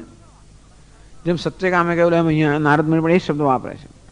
શ્રુતમ હેવ મે ભગવદ્દૃશેભ્યઃ, આપના જેવા મહાપુરુષ પાસે મેં સાંભળેલું છે. શું સાંભળ્યું છે? તરત શોકમ આત્મવિદિતિ. તો કે આત્મવિદ શોકમ તરતી. જે આત્મજ્ઞાની છે એ જ શોકને તરે. એટલા હું આપની પાસે આવ્યા છું કે મેં તો આ બધો અભ્યાસ કર્યો છતાં મને જ્ઞાન ના થયું. એટલે છઠ્ઠા અધ્યાયમાં કહેવામાં આવ્યું છે આચાર્યવાન પુરુષો વેદ. આચાર્યવાન, જેને આચાર્ય છે એને જ જ્ઞાન થાય. તેથી મને એટલા માટે હું આપની પાસે આવ્યો છું. આપ આચાર્ય છો, મેં આપનું શરણ સ્વીકાર્યું છે, જેથી મને આત્મજ્ઞાન થાય. શબ્દનું જ્ઞાન છે પણ આત્માનું જ્ઞાન નથી. તરત શોકમ આત્મવિદ. મેં આપના જેવા મહાપુરુષો પાસે સાંભળ્યું છે કે જે આત્મજ્ઞાની છે એ શોકને તરી જાય છે. શોક કોને કહેવાય? મનસ્તાપમ, અકૃતાર્થતા, બુદ્ધિ, માનસ સંતાપ. આ મનમાં સંતાપ કેમ જન્મે છે? શોક કોને કહેવાય? મનના સંતાપ અને શોક કહેવાય. મનમાં કેમ સંતાપ જન્મે છે? અકૃતાર્થ બુદ્ધિતા. હું કૃતાર્થ નથી, મેં જીવનમાં જે પ્રાપ્ત કરવાનું પ્રાપ્ત કર્યું નથી, જીવનમાં સિદ્ધ કરવાનું સિદ્ધ કર્યું નથી, અંતેથી હું કૃતાર્થ નથી, હું પૂર્ણ નથી, હું બરોબર નથી, હું યોગ્ય નથી, હું કેવો છું? ઊણો છું, અધૂરો છું. આ પોતાના વિશે મનુષ્યને સંતોષ ન થાય. આગળ પહેલા જ દિવસે કહેવામાં આવ્યું દરેક મનુષ્ય આત્મા સંતોષથી પીડાઈ રહેલો હોય છે. અને મનુષ્યને પોતાનાથી સંતોષ નથી, પોતાનો સ્વીકાર નથી. આનું નામ, આનામાંથી શોક જન્મે. શોક જન્મવાનું એક જ કારણ છે કે મને મારા પોતાનાથી જ ખુશી નથી, હું મારા પોતાનાથી જ સંતુષ્ટ નથી, મારા પોતાનો જ હું મારી પોતાની જાતને સ્વીકારી શકતો નથી. મારા પોતાનો જ અસ્વીકાર, મારા પોતાનો જ અનાદર, મારા પોતાનો જ તિરસ્કાર. આમ આત્માનો આપણે પોતાનો આદર કરતા નથી, પોતાનો જ તિરસ્કાર કરીએ છીએ. અને આને કારણે જે સંઘર્ષ જન્મે એમાંથી બધો જ માનસ સંતાપ, એમાંથી બધો શોક જન્મે. આત્માને જાણ્યો નથી અને એટલા માટે આત્માનું અલ્પ માનું છું, મર્યાદિત માનું છું અને આત્માથી જ અસંતુષ્ટ છું, પોતાનાથી જ અસંતુષ્ટ છે. તો આત્મવિદ આત્માને યથાર્થ રૂપે જાણે છે. એ જ આ પ્રકારના આત્માના સ્વીકારને કારણે, પોતાનાથી થતા અસંતોષને કારણે જે શોક જન્મે છે અને એક જ શોકનું કારણ છે, બીજું કોઈ શોકનું કારણ નથી. કોઈ દુનિયાની વસ્તુઓને શોક, આત્મા શોકનું કારણ છે. ખરેખર શોકનું કારણ કોણ છે? આત્મા. કયો આત્મા? જે જાણવામાં આવ્યો નથી એ આત્મા. આત્મા છે કયો આત્મા? જેને જાણવામાં આવે છે એ આત્મા. આશ્ચર્યની વાત છે ને. તૈત્રીય ઉપનિષદ કહે છે કે ઈશ્વર જ ભયનું કારણ છે અને ઈશ્વર અભયનું પણ કારણ છે. આ મહાપુરુષો જુઓ ને કેવા નિર્ભયતામાં પ્રતિષ્ઠિત છે. આસપાસ ભયના કારણ હોવા છતાં પણ આપણે જોઈએ છીએ કે મહાપુરુષોમાં કોઈ ભય નથી. કેમ? કારણ કે એ બ્રહ્મને ઈશ્વરને જાણે છે. અને બીજા બધા અજ્ઞાની પુરુષો ભયભીત છે. કોનાથી ભયભીત છે? ઈશ્વરથી જ ભયભીત છે. કેમ? કારણ કે એ લોકો ઈશ્વરનું જ્ઞાન એમનામાં નથી. આમ અજ્ઞાનમાંથી બધો ભય જન્મ્યો. કોના? પોતાના જ જ્ઞાનમાંથી. એ જ આત્મા, એનું જયારે જ્ઞાન ન હોય, એના વિશે ભ્રમ હોય, તો એ જ આત્મા, આપણો પોતાનો જ આત્મા આપણા ભયનું દુઃખનું કારણ બને છે. આત્મૈવ હ્યાત્મનો બંધુ આત્મૈવ રિપુરાત્મનઃ. એ જ આત્મા જયારે જ્ઞાન પ્રાપ્ત કરવા હોય ત્યારે મારો બંધુ બની જાય, એનું જયારે જ્ઞાન ના હોય ત્યારે મારો શત્રુ બની જાય. શંકરાચાર્ય મારે તે સમજાવે છે કે શત્રુ કોઈ બહાર નથી, આ જ શત્રુ છે. પછી આખી દુનિયા શત્રુ બને આપણે જુદી વાત છે, પણ અંદર શોકનું બીજ રહેલું છે. અને પછી લોકો જરા એમાં થોડી સળી કરે એવું બને. આ પેલો ઘા વાગ્યો હોય ને ઉપર પછી થોડું મીઠું ભભરાવે એવું કરે, એવું દુનિયાનું કામ ખરું કે આપણે થોડા ઘવાયેલા છે એમાં જરા મીઠું મરચું ભભરાવે. પણ નર્યું મીઠું ભભરાવતો આપણે કઈ થાય? નરે હાથ પર મીઠું ભભરાવતો કશું ના થાય. પેલો ઘા હોય ને તો જ થાય. તેમ દુનિયા શું કરે? મીઠું ભભરાવાનું કામ કરે. અને આપણે બળે છે કેમ? કારણ કે બળવા માટેનો ઘા આપણામાં છે. તેમ દુનિયા આપણને કોઈક રીતે આપણું માન અપમાન, અનુકૂળતા પ્રતિકૂળતા જાત જાતનું બધું કરે, લઈ લે, આપે, હાનિ લાભ આ બધું થાય. સુખ દુઃખ અનુકૂળતા પ્રતિકૂળતા, માન અપમાન, હાનિ લાભ, આ બધી વસ્તુ આપણે અસર કરે છે. એટલા જ માટે કે શોકનું બીજ અંદર જ ભરેલું છે. અને કયું બીજ છે? આત્માનું જ્ઞાન, આત્મા વિશે થનારા અનેક પ્રકારના ભ્રમ. કેવો ભ્રમ? હું જીવ છું, અલ્પ છું, દીન છું, હીન છું. આ પ્રકારે આત્મા વિશેનો ભ્રમ છે. એ જ બધા શોકનું કારણ છે. તરત શોકમાં આત્મવિદ આત્માનું જ્ઞાન અર્થાત આત્મા વિશેના આ બધા ભ્રમમાંથી મુક્તિ. ભ્રમમાંથી મુક્તિ, શોકમાંથી મુક્તિ. એટલા જ માટે કે બધો શોક ભ્રમમાંથી જન્મ્યો છે.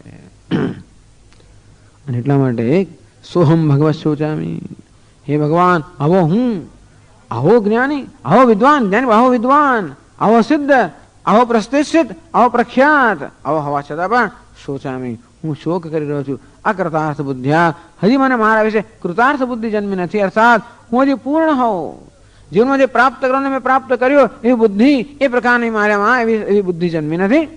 અને માટે હજી પણ હું મારી જાતને ઊણ જ જોઉં છું, અધૂરો જોઉં છું. અને તેથી શોચામી, હું શોક કરી રહ્યો છું. તમ્મા ભગવાન શોકસ્ય પારમ તારયતુ, ભગવાન એવા આપ શોકાન્વિત મને આ ભગવાન આ શોક જે સાગર છે એના પાર કરાવો. કેવી રીતે? આત્મજ્ઞાન ઉડુપે ને, આત્મજ્ઞાન રૂપી તરાપાથી કે હોળીથી હે ભગવાન આ શોક સાગરને આપ મને પાર કરાવો. કૃતાર્થ બુદ્ધિમ આપાદયતુ અભયમ ગમયતુ, ભગવાન આત્મજ્ઞાનથી આપ મારામાં આ કૃતાર્થતા બુદ્ધિ જાગૃત કરો. આપ મારામાંથી ભય દૂર કરો, મને અભયમાં પ્રતિષ્ઠિત કરો. આ રીતે નારદ મુનિ સનત કુમાર પાસે જાય છે અને આ જ્ઞાનની માંગણી કરે છે. ઓમ પૂર્ણમદ પૂર્ણમિદમ પૂર્ણાત પૂર્ણમુદચ્યતે પૂર્ણસ્ય પૂર્ણમાદાય પૂર્ણમેવાવશિષ્યતે. ઓમ શાંતિ શાંતિ શાંતિ. શંકરં શંકરાચાર્યં કેશવં બાદરાયણં સૂત્રભાષ્યકૃતૌ વંદે भगवन्तौ पुनः पुनः ईश्वरो गुरुरात्मेति मूर्तिभेदविभागिने व्योमवद्व्याप्तदेहाय दक्षिणामूर्तये नमः। ॐ शान्तिः शान्तिः शान्तिः। हरिः ॐ श्रीगुरुभ्यो नमः। हरिः ॐ।